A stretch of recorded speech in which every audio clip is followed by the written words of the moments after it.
People, what is going on? It's Rich here with James and Jeremy, and we're about to get One Nation Radio started. Can you guys hear us okay? Please let us know. James, Jeremy, what's good, man? Nothing much, man. Like I was telling you off air, 6 months away from baby coming in. So that's Nice. a lot what's been going on here. Baby prep, getting ready for, young lion coming to the world. Yep. Hell yeah. Ready for Jeremy 2 to show up. It's like one of the Vianos, you know. He-ho, Day Jeremy. Yep. It's gonna be awesome. So yeah, man. We're gonna break it all open today on ONR, and we got a slight preview of FOH. We decided not to bring the young boy Josh Smith here today. Oh man! So I wonder why. Yeah, we're trying to keep a certain theme going here today. But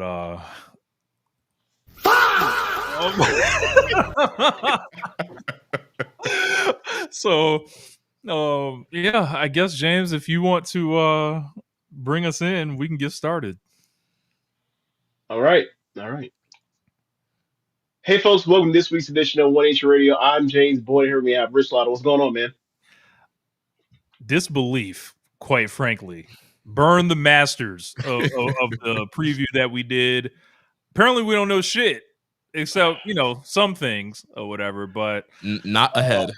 Yeah, not a not good night, for the pontificating. Usually it's like, hey man, whatever, But yeah, wild shit. We got a special guest today. Let's get to it. Yeah, you're already going and can't even get to the guest. Like the guest already let us know he's on the show by laughing at the shit you said. Yeah, we with us today. We have Jeremy from Keepin the Strong Style. What's going on, Jeremy? What's up, guys? It's good to be around some non-elite haters for once in a while. Non-elite haters.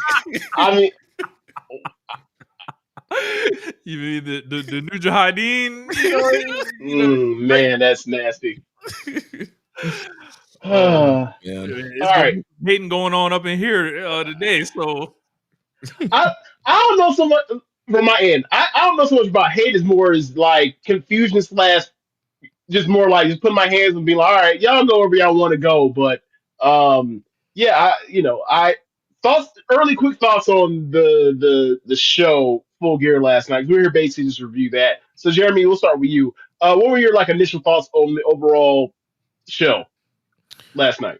Overall, I thought the show was very good. I feel like a lot of AEW pay-per-views, there's a lot that probably could get cut, and it would make the show like all-time great. But there's certain people you have to get on the card, or certain things you got to do. But overall, I thought it was a very good show. A lot of great matches. Mox and Kyle O'Reilly, Kyle Fletcher, Mark Briscoe, the tag match, Brodito, FTR. So there was a lot of great stuff on there. Then some stuff is kind of filler, but overall good. But then, of course, the main event kind of just left me, like we're talking about, questioning on like what's going on next. It's like, all right, every podcast is like, there's no way Samoa Joe is winning this thing. It's just, title challenger of the month. They're keeping this going because I got nothing for Hangman. We're waiting until Swerve comes back, waiting until MJF comes back, waiting until Ospreay comes back to get, something cooking for this man. And then next thing you know, Hook comes out, title shot, muscle buster on the belt, and Samoa Joe is a 2-time AEW World Champion. Hook should have been sent to Africa. So I guess before I get to Samoa Joe, I think overall we saw some really good matches earlier in the show, which was like, I think that was a legendary Kyle O'Reilly performance. I think the tag match was really fucking awesome with FTR and Brodito. Mark Briscoe climbing the top of the mountain. I didn't really love the Mercedes and Statlander match, but maybe that's something I got to rewatch. Probably. Yeah, that was getting deep. Yeah, I was getting a little sleepy. Yeah, it was like, hey brother, it was like, I'm just not gonna care about you selling the arm this late in the show. Like I got a fundamental resistance to that kind of match anyway, and then where you place it after everything else is like, I don't know. But Yeah, the story is always mid 2000 Ring of Honor never fucking dies. I'll start with Hangman on his end, right? This thing is utterly confusing, and maybe it makes a lot of what we said earlier this summer make a little bit of sense, to where that actually wasn't supposed to be Hangman's win at All In. Okay, so can we put a pin in that, and then we get through, and then we get, because we're going to like get right to that. I guess we're going to go reverse order on the show. But yeah, my initial thoughts on the show. Oh, yeah, my fault. My initial thoughts on the show is like, hey man, this is a great show. The problem is this show don't need to be 4.5 hours long as the main card, which means that the show really, when we include the brawl or the pre-show, it was 5.5 hours. Nah, like there's no. It was. I know it's Saturday, which is the plays a lot of people have about this happens on Sundays, whatever else. I get that. I know this was a Saturday. However, you can just feel in the crowd basically after the Kyle O'Reilly and Moxley match. That like there was no, this crowd was didn't want to go home, and there were points like, oh shit, I forgot there was a Kenny Omega match on this show. And then after that, I was like, okay, so the main event will be the cage. And then I was like, oh shit, Mercedes is Stallion. How could I possibly forget that? And it wasn't because these matches weren't good. It wasn't that I didn't care about these matches. That like after seeing blood and tax and all that kind of shit, I just felt like there was nothing these two could do, or these two matches before we get to the main event could do to get me to lock in. And I literally just I can't give you proper ratings. I have to watch those both back. But I just put myself to check out, just mentally check out on both of those. And that's something they're gonna have to work on. Like these shows do not need to be 4.5 hours on the main card and then go past midnight or whatever else. Like I get it, UFC. However, like you don't have to pay as much attention to UFC because UFC has these gaps of time between matches. Right? This was boom, boom, boom, boom, boom, boom, boom, boom. So that's Westside something to take Gun. into consideration. Yeah. So that's just my general thought. But overall, like there were some incredible matches on this show, and like this show was so good that like the opening match with Pac and Darby, like people have already forgotten that, and that's at least 4 stars. So Yeah. that's my general thoughts. So now we can get to what Rich is talking about as far as the main event and everything with that. Kenny Omega. Uh, another person that refused to have a babyface heel or babyface ace run with the AEW World Championship, whatever. But Adam Page steel cage match versus Samoa Joe. I guess you can run down through it like match is bloody and brutal, and then all of a sudden you get to Heyman was beating his ass like Yeah. on the fair one. It was like he was fucking his fat yeah. nigga up, bro. Like it was like, Yeah, and then it all switched. I'm just trying to get through a quick rundown. Like Samoa Joe has an all-time busted open blood job, and eventually Page starts bleeding. In the match, you have run-ins of Shibata trying to climb the cage. He gets stopped. Samoa Joe, I believe, throws Adam Page out. Somehow the ref gets taken out. Out comes Powerhouse Hobbs. He rips the chain that's holding the cage together out. That he gets thwarted. That actually opens the door, which allows Adam Page to hit the buckshot lariat to find room in the cage to do that. And then all of a sudden, out comes Shibata gets taken away. He gets sent off. He just ran to the back with Eddie Kingston. I forgot who takes away Powerhouse Hobbs. Oh, actually, I know what happens. Powerhouse Hobbs is kicked in the dick after he rips open that cage like the baddest man on the planet. It's like you gotta be the baddest man on the planet, but you're nuts in your eyes. There's no muscles on that. You get hurt. You get hit in the end, you go down for the count. And that's what happened. Adam Page kicks How him about in his these dick. fucking nuts? That's what it was. Yes. Takes him out. Takes him out. He's indisposed of. So then all of a sudden, you get like this. You get Hook comes out to basically seems like he's checking. He's making everything. Like even Oz. Ultimately, he turns around. He drops the belt. He helps turn. He turns on Adam Page. He recommits to or swerves us the whole time. The long con of he was always with Oz. He just was on the low. And Adam Page gets hit with the Muscle Buster on the world title, and he gets pinned. Out comes I. I don't know, Ops Dojo guys because it's running the Shibata gimmick, LA Dojo gimmick, and out comes Swerve.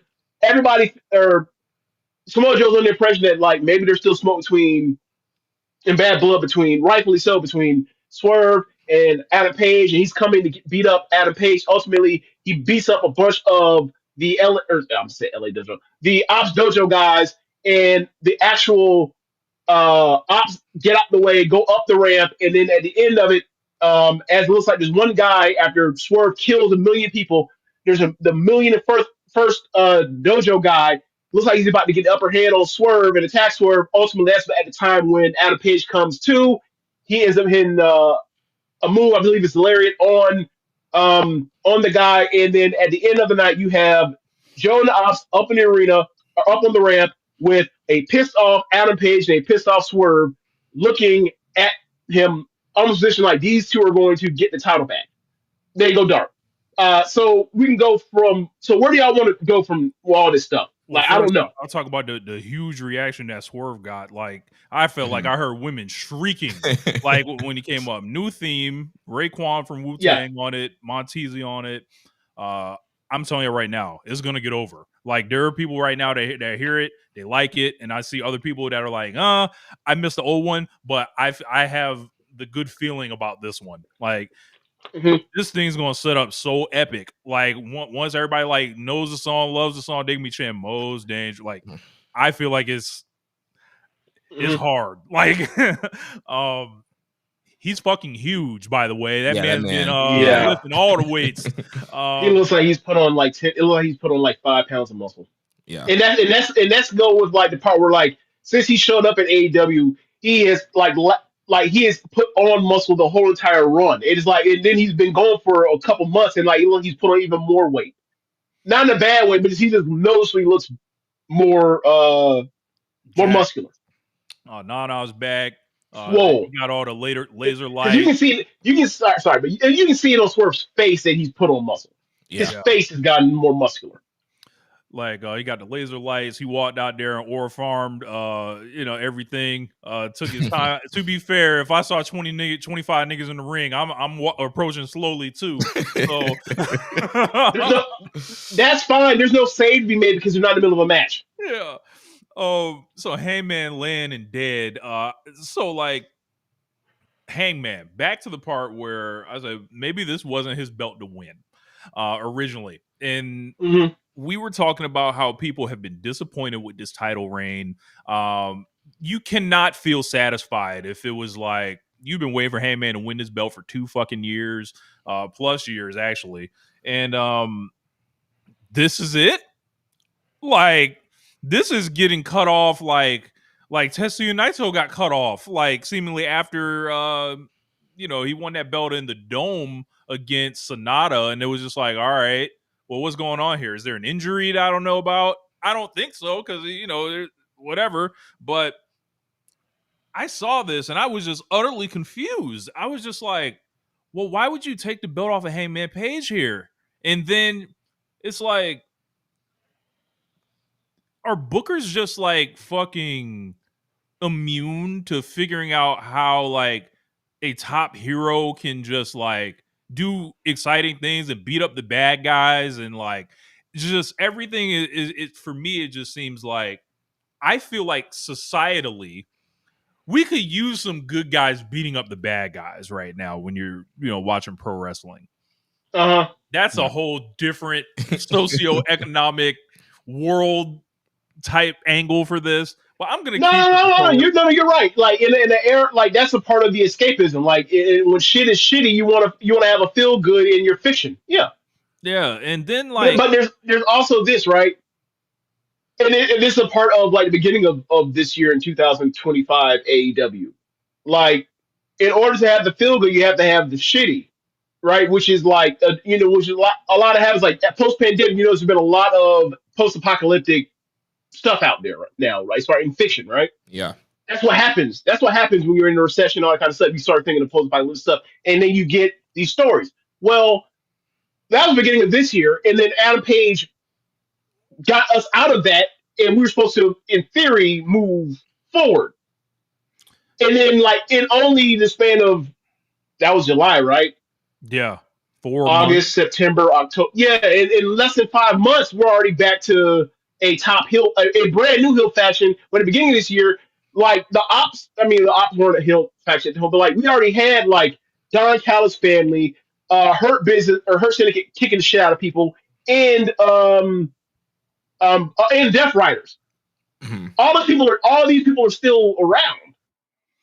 And And I think with the I guess now Hangman thing, Ops fills in the Hurt Syndicate slot. I was gonna say with Hangman thing, I think it's time to kill the idea of him being like the main character of the company and stuff like that. I think I'm done with that line of thinking. The main character of this promotion is John Moxley, whether people want to admit it or not. Like, I'm not saying that's a good or a bad thing. It just is, or whatever. Hey, welcome. I figured this out in 2019, guys. No, I'm saying like you look no, at it.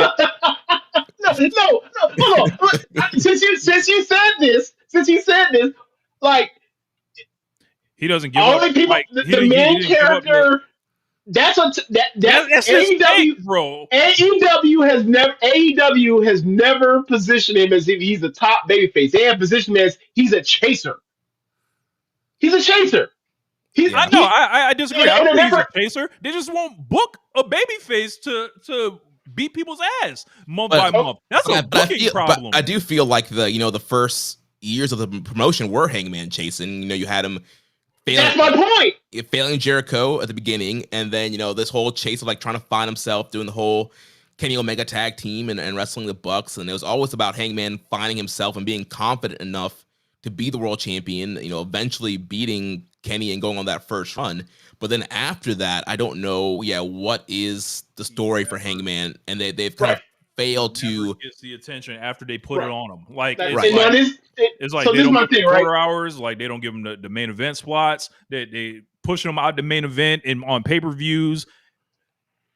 They don't got it. Like, do people not want to lose to this guy? Like, This is what's going on here? his contemporaries lose to him. Like people that are actually his age bracket do.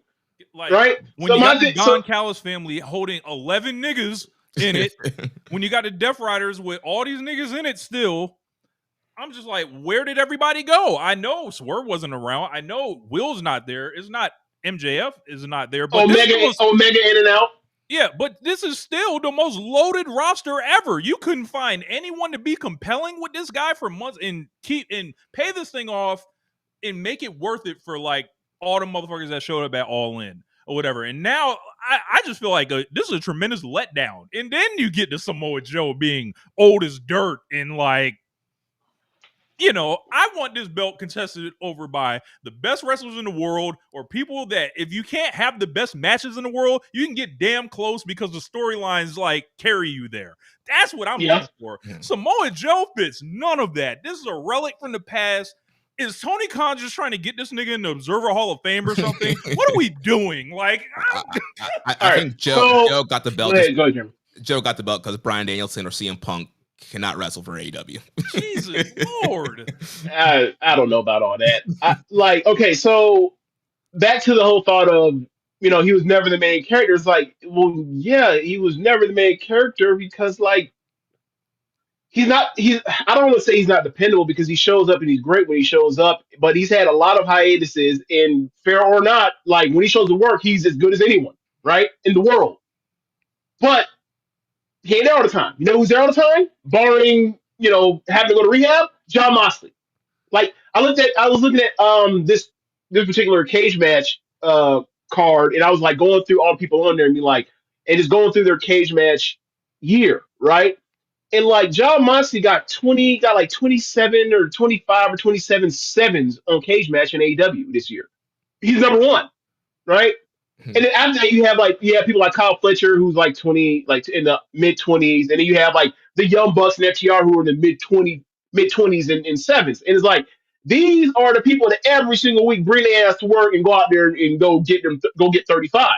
And not saying that like it ain't worthy, that it ain't like it ain't special what Hangman it ain't special what Hangman has done. He has been great, but it's like when you have for some reason something's going on.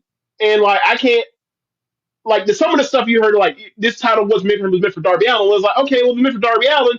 Given that you would think, okay, well, given that Darby Allin is probably Samoa Joe's best opponent in AEW history, okay, they're setting up Darby. He just lost a pack, so that ain't him. It ain't him. He's gonna continue with the pack thing until he wins, and then whatever else from there. All right, so maybe it's MGF. They're both heels. MJF didn't come back and be a babyface. It's not gonna work, especially when he has set himself up so heavily to go against.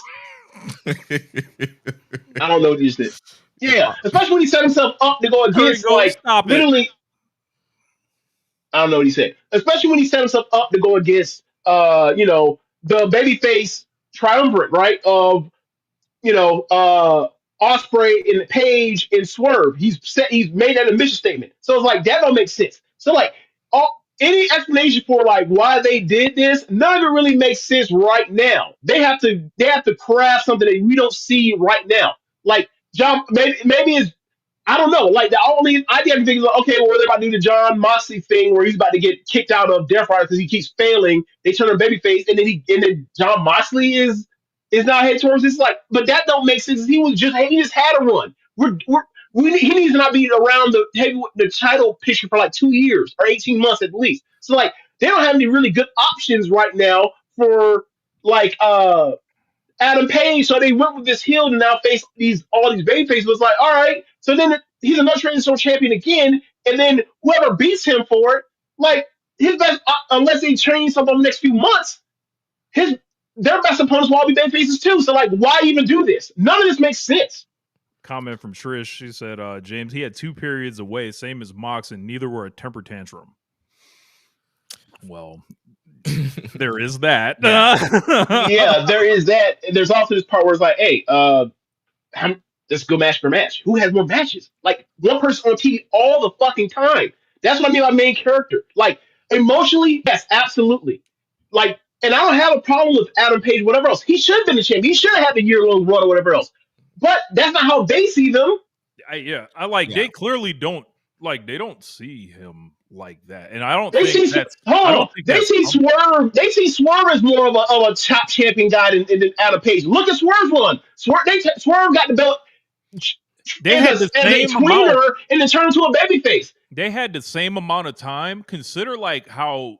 But who was more effective? Who do you remember more? Who was more impactful? I was just about to get to that. So they had the belt about the same amount of time, but when Swerve came off, it was like there's optimism there. It's like, oh my God, look what he did with it in the short time. And then Hangman, the whole tenor over it, it was like there were so many people that were banging on this guy, and then also like just overshadowing him. Like there was somebody in the Discord that mentioned Kyle O'Reilly has gotten more focused than Hangman Page over these last like month and a half or whatever. And I'm like, I can't disagree with you. Like he's going with John Moxley left and right. He just had a program with the actual main character of the company. So yes, I'm like, well, what the fuck did they actually do with Hangman Page? Like, I'm like. They gave him a guy that like someone we thought was a no-hoper, and they set it up by him bumping into him too hard or something like that. Or I'm like, what's going on here? Is there there's I gotta hear Heyman has to like be injured or need time off or something. Like there has to be external factors here. Like, well, Rich, I think it goes back to what you were saying earlier. Maybe this whole thing wasn't the plan, wasn't it? Maybe it was going to be somebody else. Maybe it was going to be Ospreay. There's rumors about them lobbying for each other winning, and people talked like Ospreay was a favorite to win, and obviously they weren't expecting Ospreay to go away for a broken neck. So maybe this was supposed to be Ospreay going into the fall, and Tony Khan had completely different plans. Because I think overall, Tony Khan's been very good at having long-term booking and kind of executing and following the plan. But sometimes when plans change, things kind of come out of nowhere. I don't know how good he is about adjusting on the fly, and so now we're seeing the same thing here with Joe winning. It just seems like there was no really clear plan outside of maybe MJF or Hangman going into this fall. And I think it was very easy to do so. Like you mentioned, you have the Don Callis family. You could have easily ran months and months of Hangman going after guy after guy after guy and having defenses on TV and pay-per-view against that whole faction. Yeah. But they say they have basically put the Don Callis thing on hold because like there's supposed to be this fallout between like Don Callis family and the Young Bucks and the reformation of the Elite. And then, like, how do you put Okada involved in that, and then where does that put Takeshita at the end of all this? And will like Fletcher be at odds? Will he be like will he be in here, or will he be at odds or still with the family? And will he be at odds with Takeshita? There's all this like there's a lot of spinning plates or whatever else, and none of it was good for the fucking top champion, and that's the problem. Like they did not care about this guy enough to make him a priority. They've got Okada in his own universe with the international belt. Takeshita has an IWGP belt, so you couldn't use him. All the Hurt Syndicate people magically turned babyface, so none of it, and got stuck with Ricochet all year. Ricochet got put off in his own silo now with that national belt. You couldn't use him at the top. There were people to use, and they chose not to.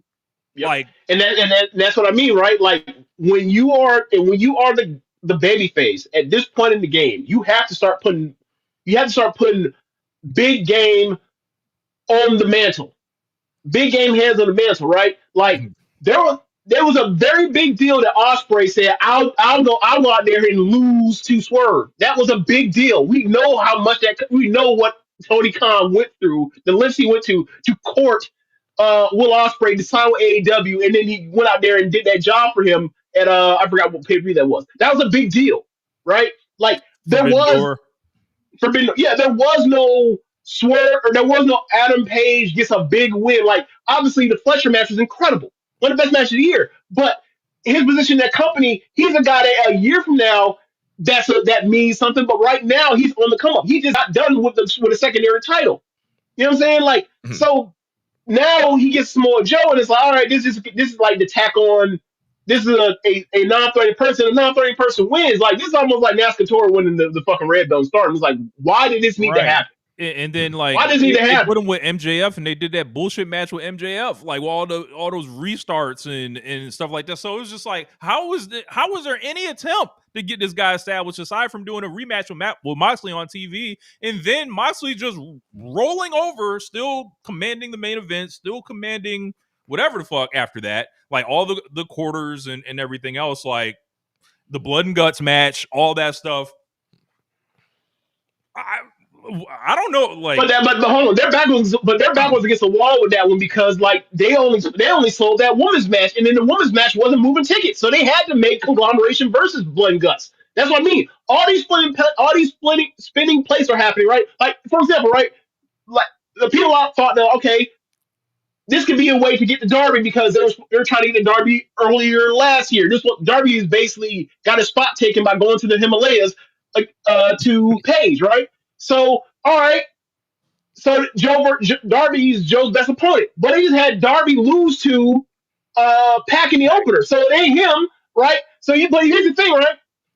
The week after, or a couple weeks after Page lost last year's or 2024's Owen to Danielson. Like 2 weeks later, he lost to Darby. That ain't been so. Like you could have been like. If it was Darby, you'd be like, oh, you can still do that match. Just have, do Darby and Page. But they didn't do none of that. Like, none of this makes any sense. None of this makes any sense. I don't know where they're going. Like, and if you're telling me the solution is, well, it's that time of the year. We gotta, get all this stuff ready so we can have it feel bad before we get to the triumphant win in Wembley. Is like, all right, well, you're showing a pattern now. You're showing a pattern. It shouldn't be this predictable. It's like they have like, it's like they're throwing in the towel on saying, yo, we know what to do with a baby face. Maybe Tony Khan's just like the rest of these bookers that have just fallen back on lazy tropes. We'll just make a heel unit because the ops are not going to do anything different than the Death Riders. Like this is just going to be another remix House of Torture. Like it's just going to be like bullshit in the main event. And then Hook even worse. is the guy to do it. No. It's even worse because Samoa Joe at this age is not as good a wrestler as Jon Moxley, and Willer Yuta is definitely not. I'm sorry. And Hook is not nearly the wrestler that Willer Yuta is. Is this Tony Khan's attempt to get Hook back on par with Dom Mysterio? Like, is because I think they're going for the same kind of heat. Why the fuck is yo? No one cares. No one's gonna care. No one's gonna care. Throw something at the screen, seeing Hook decide a world championship match in this company. Like, Yeah, like I don't get that's such a bad like. It's It's like bad process. like man, like, and then like now as you mentioned, Swerve and Hangman standing side by side. They had that whole thing where they pieced it up, really good segment. You know, I think before They pieced it up. They basically pieced it up like the go home show to the All in collision. Texas, and then Yeah. All yeah, in Texas. Fine, yeah. fine, whatever. But it's like you It's like didn't they need. still don't have this. They still don't have the thing that everybody wants, which is them fighting for the fucking belt, like against each other. Like they just refuse to do it. Even that, like you could have had Swerve come out there and make the save without turning the title, and that would have been a big deal still. Exactly. Right. You You could have didn't had get him the go title through turn. hell. You could could have have had ended the Heyman go exact through same way. hell, clear everybody else out, and then Heyman's like, it's about to fade to black, and all of a sudden, most dangerous, all that shit, and then it's like, and you could go off air with Swerve just making his entrance. You don't have to say anything, and then you got it like, well, are they about to go into Swerve versus Heyman for like the next like 6 months or whatever, build it up for Revolution or something like that? Like, I Yep. would have took that all day. Yeah. Fights on Sunday. Yeah. Yep. Like it's just I don't know where they're going. I have no clue what's next. And like it is not enough. I trust you, and it's fun that it's like this. It looks like you fucked it for now, and you're gonna have to find your way to fix it. Which is like great. We just did that last year. If you're a Hangman Page fan, you should not believe in this promotion anymore. I'm just gonna say it. Like it's done. Like and it like He's just an this important is wrestler. like this is not as bad, but almost as similar. Like when they took a shit on Cody Rhodes in the main event of WrestleMania this year with Travis Scott and John Cena. Like this is a similar level of like, hold on, you Oh, shit on the babyface and did them like this to lose the belt? Are you fucking serious? Especially after like not giving them, not appealing to the fan base, not like positioning him in the way where it's like, yeah, drive it home. Like, is this a top star or not? And then apparently he's not. Like, Yeah. You know what I think it is? Oh, sorry, go ahead, Jimmy. Go ahead. No, I was gonna say too. I also know they're in a spot where they're trying to boost live attendance. They're trying to get TV ratings up, especially with the new big data model. And to me, like Samoa Joe doesn't seem to be the answer to change that. I get it. Maybe Hangman is not drawing super big houses and doing all these crazy ratings, but I don't feel like putting Samoa Joe in that spot is going to be the answer that's going to help you bring ticket sales in, help you get ratings up. And so I think they should have gone for the long-term play and continue to build Hangman up and make him kind of larger than life to get them to a better spot where they want to be. yeah, Or pick a better heel. Yeah, Pick a badass world crushing heel to beat his ass into submission, and you're like, oh damn, he is Vader beating the fuck out of Sting. Like this wasn't it. This is old guy has a group of heels that just stole the title away. yeah. Like this wasn't John Moxley beating Danielson and then they suffocate him. This is the tragic thing. This is like, oh, okay, all right. This is like somebody got like a cute idea. Somebody has too much reference for Samoa Joe right now in 2025. Like, nah, man. Like, I don't. Something too I hated about this is just the whole fact that there was interference in a cage match, and I feel like that's a very WWE thing to do. We've seen it in North American wrestling. They've done it before though, didn't they? Didn't they do it in the Moxley and Omega match? Yeah, well, I feel like they were better at it towards the beginning. Exactly. Like V trigger through the cage, so at least it was like fucking epic how they did it. Like True. it just had niggas running in now. Like right, this was a typical the big strong guy's gonna come break the cage door down and slide in, and it just screams WWE to me. And I think that AEW should be doing everything in its power to be the complete opposite of WWE. But I will step further, right? You just said they took care of it, right? This is the third. This is the third match involving a cage in the last 10 or 11 days or some shit like that, where motherfuckers end up on top of the cage, outside the cage, whatever else.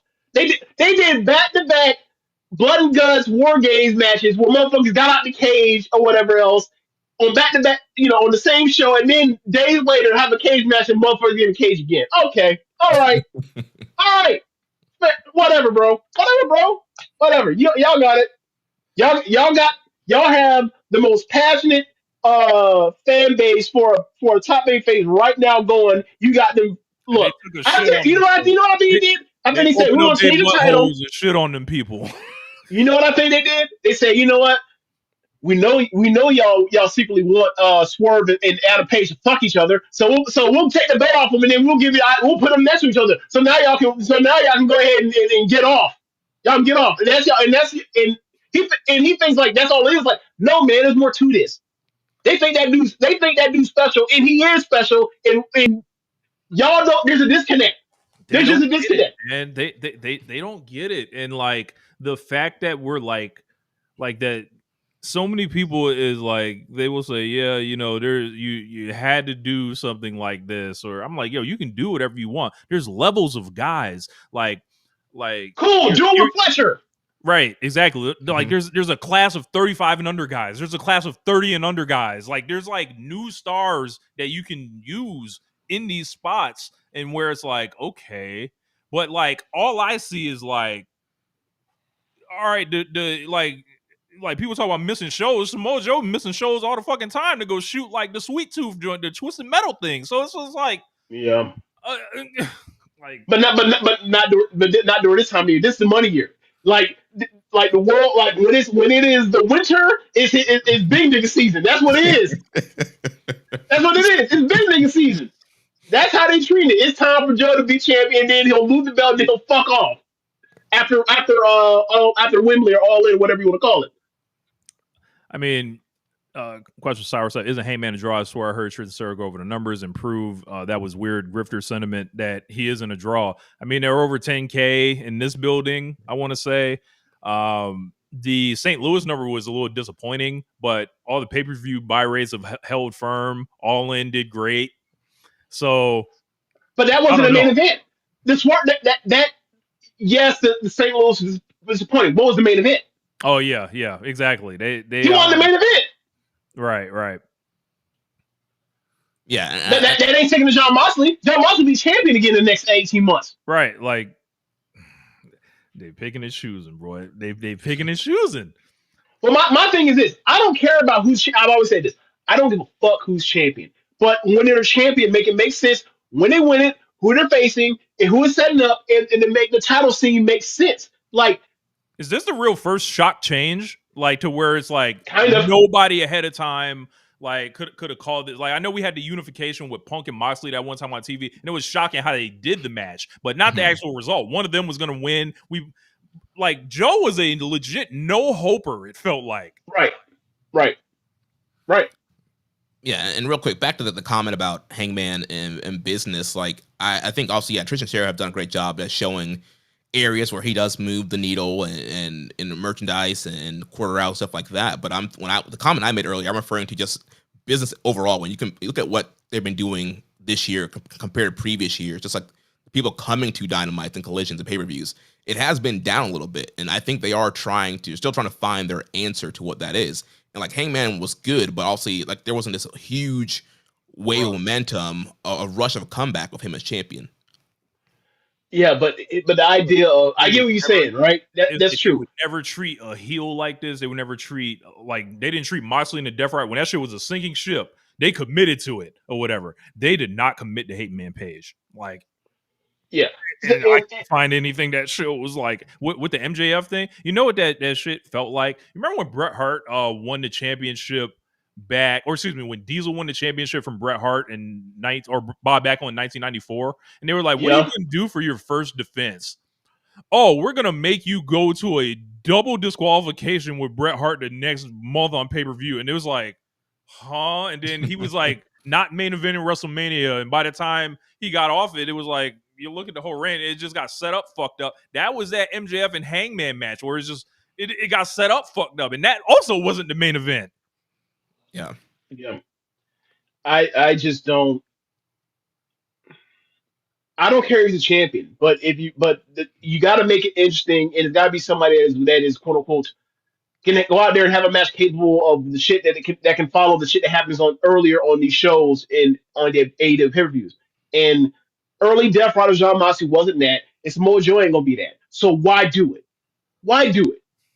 And it don't benefit nobody in the future. 5 years from now, Samoa Joe will not be in this company as a worker. It might be shit at this rate. Like, No, he'll be on commentary or some shit, but like doing Collision or whatever. But he will not be working. He will not be a wrestler. Yeah. Or let me phrase the odds are right. Let's do the odds are then, because maybe he will for 5 years. You know, my modern medicine keeps these niggas on top forever. So, yeah. it also like needs to be pointed out, like, what did he do? What did he do in this year at AEW to get back to the title? Not a damn thing. What stellar work? What stellar TV programs does Samoa Joe have besides being stuck with Hook? Is that what? Oh, we're gonna reward you for being stuck with Hook. They hit him. They hit him in trios. They hit him in trios. Made sure like it's not what did he do. It's what didn't he do. He didn't have to put a bunch of people over. He didn't have to lose. He had to just hang out and basically be like what do they say, hiding in plain sight. Like that's what he did. He hid in plain sight again. And then it's just like bring the rankings back. I beg of you. Every time we get ourselves in situations like, what went wrong? Nobody showed proof or showed their work of them getting to this level. Bring the fucking rankings back so we can dispute me and stop the bullshit. Yeah. Look, if you're excited about Samoa Joe and somebody that was introduced in national television in 2005 or 2006, going forward with this, you different than me. I can't do it. I like this is a great period. I say if you like, I already wasn't planning to watch Dynamite this week because it's Wednesday night and I'm gonna cook and all that for Thanksgiving and everything. But brother, like as soon as I saw Joe, this bro, and then I'm seeing people send this picture around, the one we're using for the thumbnail, and it's just like I can't believe everybody just acts like this is cool, like this is it. Like I'm like, nigga, do you know what year it is? Like if this is the NBA, are you still trying to have Chris Paul run the offense? Nigga, we have Shea and Luka now. What are we doing? Yeah, and I love Samoa Joe. I've been a big fan of Joe for a very long time, pretty much his whole career. And that guy was incredible. 2005, 06, great matches with Kurt Angle and stuff like that. AJ Styles, Christopher Daniels. And even like some of the NXT stuff was great. And that was like, 2017? But now it's 2025. He's 46 years old. Like he can still cut an incredible promo. I think he's still a very believable, credible threat. But then, the main events have a very high standard, and I just don't think a 2025 Samoa Joe holds up to what the AEW main event standard is. I'll go a step further. Because I'll be more recent. He absolutely saved the AEW World Title in early 2024 from the shit MJF was doing. It brought credibility, and before he handed it to Swerve, right? Mm-hmm. However, we're not in a time where we have a champion in the middle of a terrible angle that nobody that's passionate about the show cares to see, and also is doomed with injury. Like there is no Devil and Adam Cole and MJF right now. Like we're in the middle of one of the best wrestlers in the world with the title at the right time, right age, and you had Calvary on the way and you punted it. You punted it for no good reason. It's very frustrating. Yeah. Yeah. It's there's a lot, man. There's a lot to think about when it comes to this. Like you can think about it from the Hangman. What does it mean for him? How the company sees him. What is the path forward? With him and Swerve. Like, how does that work? I don't know. I haven't really asked about that. I think that, and then there's the Joe portion, which is just like, I don't know. And then going forward, it's like, yeah, you got the C2 on the calendar, and that's gonna take a bunch of people and put them in that, zone over there by themselves. So, how about Ospreay? Is he due to come back soon? Like January, they were saying, or something like that? Yeah, I think Tony Khan was saying that he was expecting Ospreay back, the first beginning of the year. Right, but if it's we're doing this so we can get it to Ospreay, it's like, well, then what the fuck are you doing in Wembley then? Is there anything better than Osprey winning the belt in Wembley? No. Because that don't sound like there's anything you got better than that. So why would you? So why would you even set it up this way? The process is wrong, right? So somebody in here said about could I think that Swerve you could have handed after MJF fucked it up.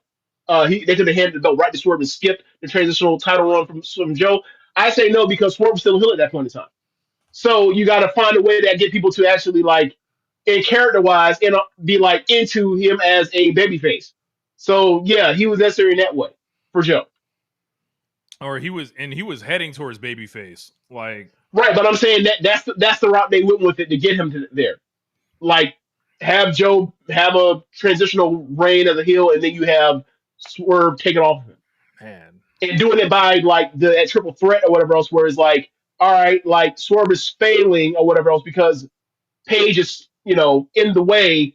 You kind of want to see the guy that's been a dick actually like get the title. So then you have Joe to have the title to be the carrot on the stick for to get people to buy into the babyface tweener thing. we've also got the aces and eightsfication of this whole thing with Hook. He was with us all along, and they was beating him up on TV, and Right, they had a match.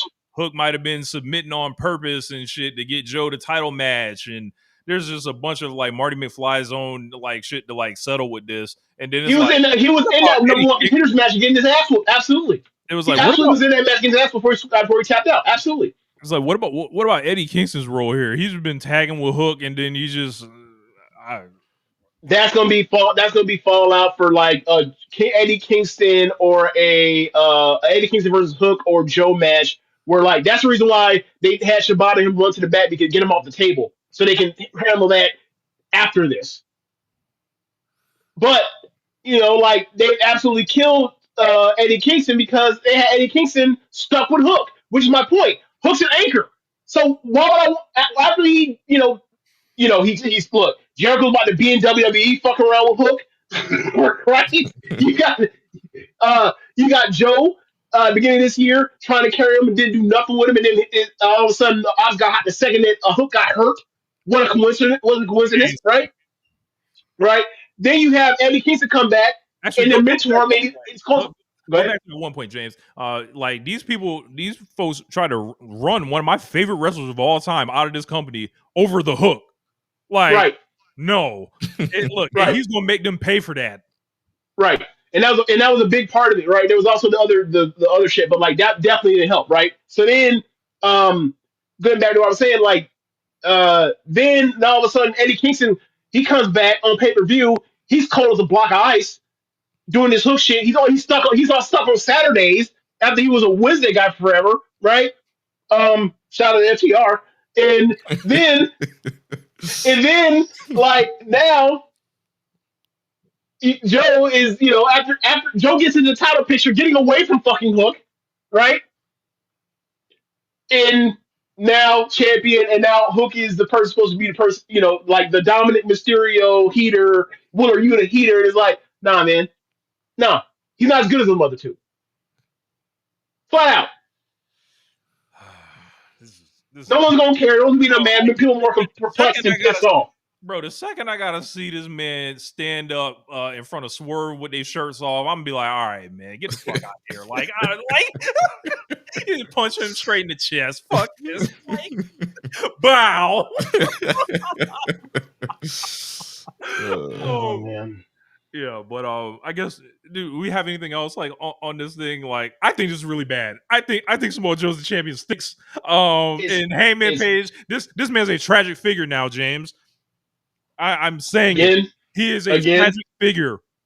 Like, he needs to never wrestle. He needs to never wrestle any ROH 2000 ROH except for Bryan Danielson ever again. Because they do him a big time every time, man. They do it to him big.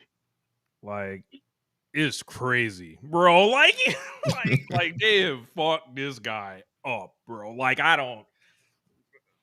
wouldn't be me if I was trying to make if I knew somebody that could potentially be a fucking money machine for you, and you can do all that shit with the cowboy stuff. Like, you heard the Red Dead Redemption joint last night, like they played from the video game. I'm like, they all the tie-ins, man.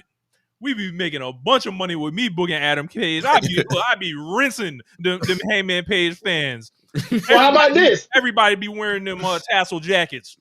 How about this, right? So he's wrestled basically the top three guys in the ops, right? Like the best match was with Powerhouse Hobbs. Yeah. So he got the belt. Hey, that's what I'm getting at. That'd be more productive because he's the guy that's going to be going forward 5 years from now, in theory. Yeah, or more likely to. Sour Sev, do you guys think we get Swerve versus Hangman for the title in 2035? I don't think Swerve's going to wrestle that long.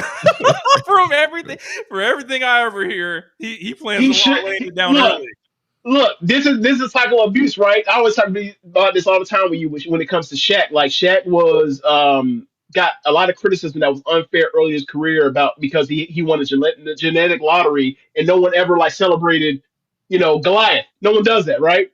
And then like now that he's already had his career, all time great player, he's shitting on everybody and say you got to go down there and dominate, big man. You got to go score 7 points every quarter, right? And it's very, very fucking stupid. It's like this cycle of abuse continues, right? So yeah, man, that look what happened to Samoa Joe in TNA with the main event Mafia and Scott Steiner and them talking about who's the half Reese Samoa and all that shit, who's the fat ass, right? And now. I'm not saying he's actually doing this. I don't know this, right? But like, he is benefiting from the part where like I'm the old guard. He's benefiting from this. Copen Christian benefiting from being the old guard, being around forever. And I'm sure because they've been around so long, they've had influence in this business or whatever else. And Tony Khan asked them stuff, and it probably holds more weight than other guys. However, they can't wrestle to the standard. They need to be luxuries, additive people, not the cornerstones. And when you make them champions, you are saying that they need to be the cornerstones. No, the only person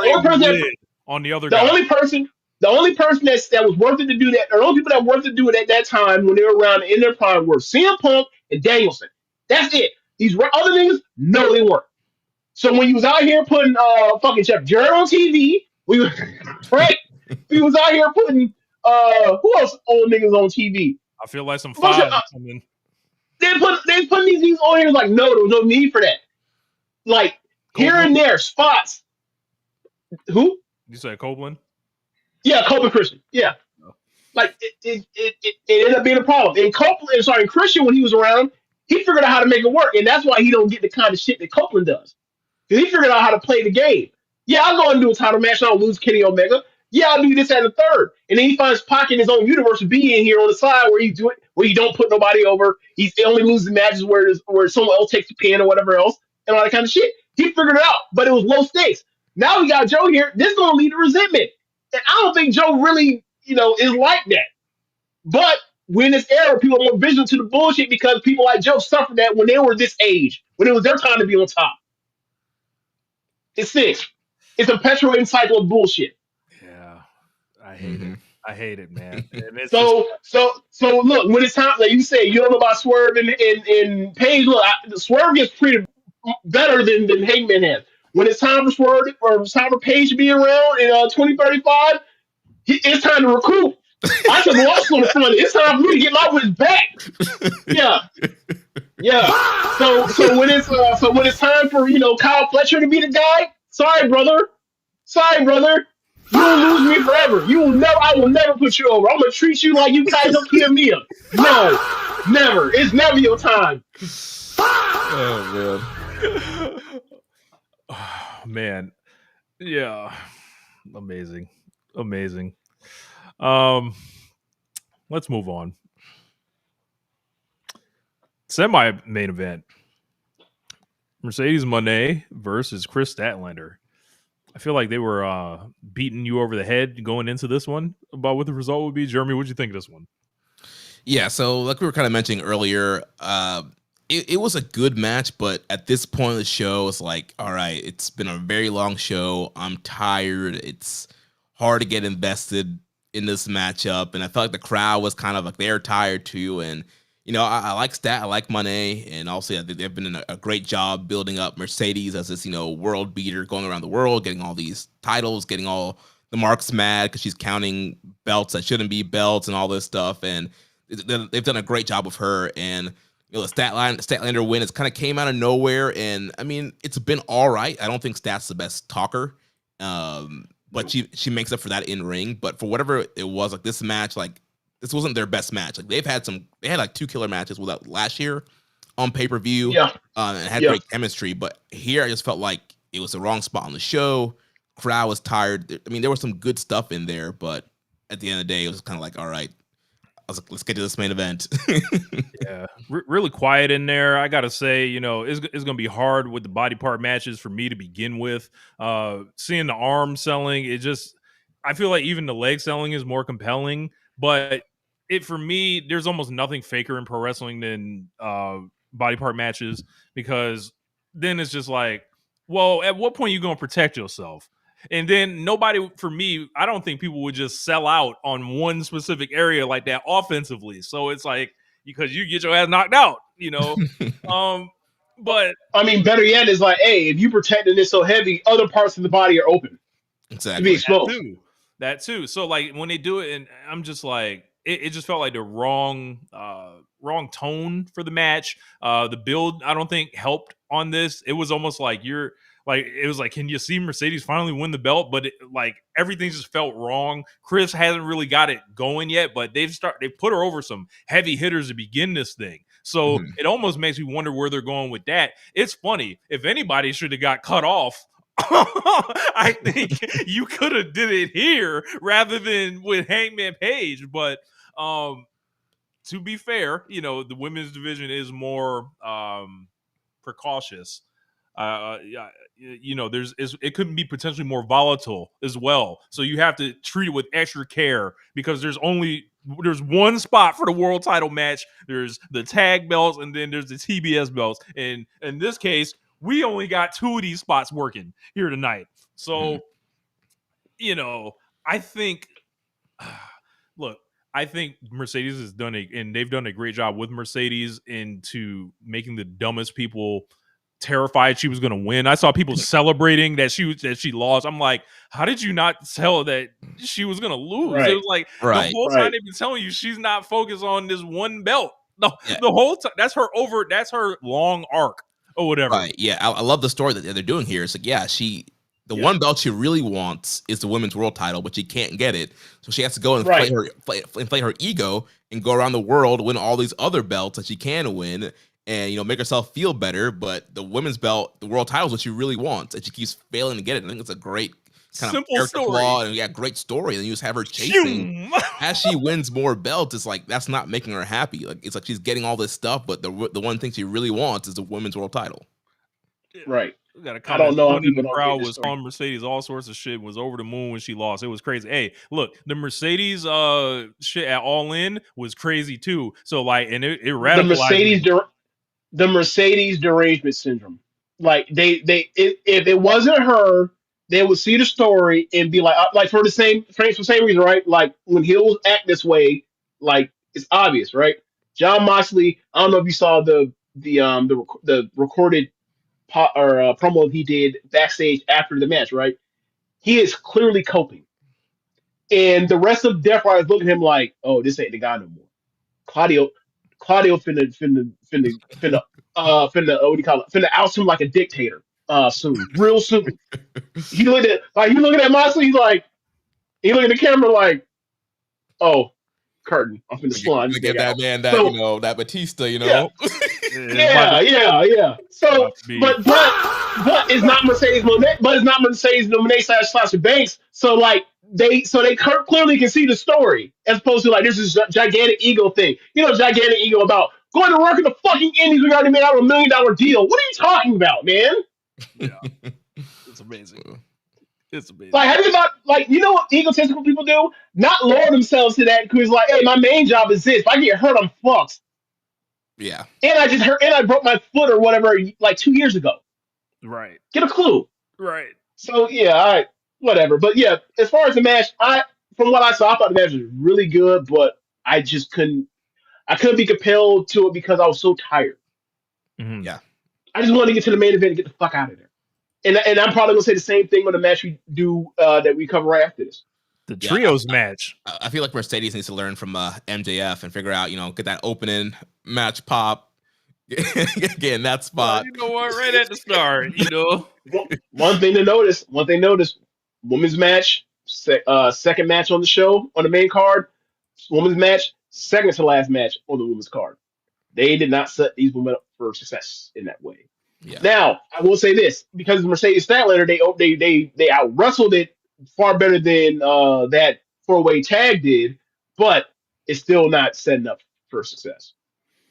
So trios match, the Young Bucks and Josh Alexander against Jurassic Express and Kenny Omega. I didn't get into this really. How could you? You had two all-time matches. You had two all-time bloodbath matches right before it. I don't even think it was that. I was fine at that point. I was just like, this isn't really interesting. And you know what it takes for me to say that about a match that has the Young Bucks and Kenny Omega in it? And then Jack Perry, you got a lot of stock in. Tons of stock in. Like, I was just watching this just like, all right, let's get to the angle. And then you sound like, damn. Tony Khan has turned Rich Latta into a WWE fan. Fuck this match. Get to the bullshit. Moments. Bring forth the bullshit. Moments. It's like, I saw it and I'm just like, I don't know, man. It felt so heavy-handed, and it just we've seen the trios matches like that these guys have put together. This just was not like a blazer like that. This was right. This was fine or whatever. There's nothing wrong with it or whatever. But it's a storytelling match. Obviously, they're telling a story of the Bucks, not wanting to be part of Don Callis' family. They're continuing to tell a story that Kenny Omega is a broken down old man and falling up on the angle from Wednesday and having to have to sell the angle the whole match. And it's all about the story. And I think, like you were saying, we were all just waiting for, all right, how are the Elite gonna reunite? What's gonna happen? But the match was very good. I mean, there's a lot of cool spots like they always are, but it was more, again, late in the show, not a super compelling story to the match. It's like, all right, let's move it on here. Yeah, for me, man, there was too much hot shit that was going on before here, and I was like, man, I want to get to this main event, and I forgot this match was going on. I was like, well, yeah, whatever. And the match, as you mentioned, the story is Kenny Omega's a broken down bitch, and I can't. I don't like that story. Me either. Look, can you do that every other time he's out here? Not every single time. He's a broke, beaten up bitch every time this man show up on TV. And man, Rich the other day said when he showed up and got his ass whooped by Callis coming, he's like, arrive, whooped, leave. And it's like, bro, I'm sorry, man. This ain't it. Similar thing to Adam Page. You are not utilizing this guy in the way that the viewing crowd sees him. If you want to do the old man selling, or not old man selling, if you want to do the selling in every single match, I don't think there's a place for that with him right now. People are not ready to accept the end of the run with him yet in that way. Do you hear the reaction he got last night? I was gonna say that the crowd, dude. The end of the match, he was on the corner, and the crowd's just like Kenny, and they're all about Kenny Omega. Want to see Kenny in the match. And I feel like every time he comes out, huge pop, huge chants. People lose their mind. People love this man. I don't get it. Why are they not treating him like this legendary star that he is? He's a luxury guy. They've treated him as a luxury ever since diverticulitis. He's not a cornerstone guy. He's a guy that is just doing, basically vanity stuff where he's side questing right now. We talked about this. We were talking about this earlier with the, give Adam Page heads to put on the mantle. Look, man, you know what the perfect thing would have been right now for him, for Adam Page, for them right now. Adam Page, Kenny Omega whirls in and have Adam Page kick out of the Rolling Angel at one. Since you're so beat up, that shit don't even hurt no more. I'm kicking out that shit at one, and I'm finna buckshot Larry your fucking head off, and I'm an all-time wrestling god. I'm the wrestling god now. Since you done, Right, that's what I'm saying. We're not waiting for the big Ibushi match. We're not waiting for there's there only ain't one. Look, there's only one big Kenny, or there's at least one big Kenny Omega match out there, right? There's like 2 or 3. There's 2. Like one of them's with Swerve, yeah, Osprey, and Page. The triumvirate again. We might as well call them the AEW Three Musketeers. Yeah. At this point, attacking the next generation. Yeah, but like those are like the big matches that he has like there now. Right. Look, I have banged this drum for a long time.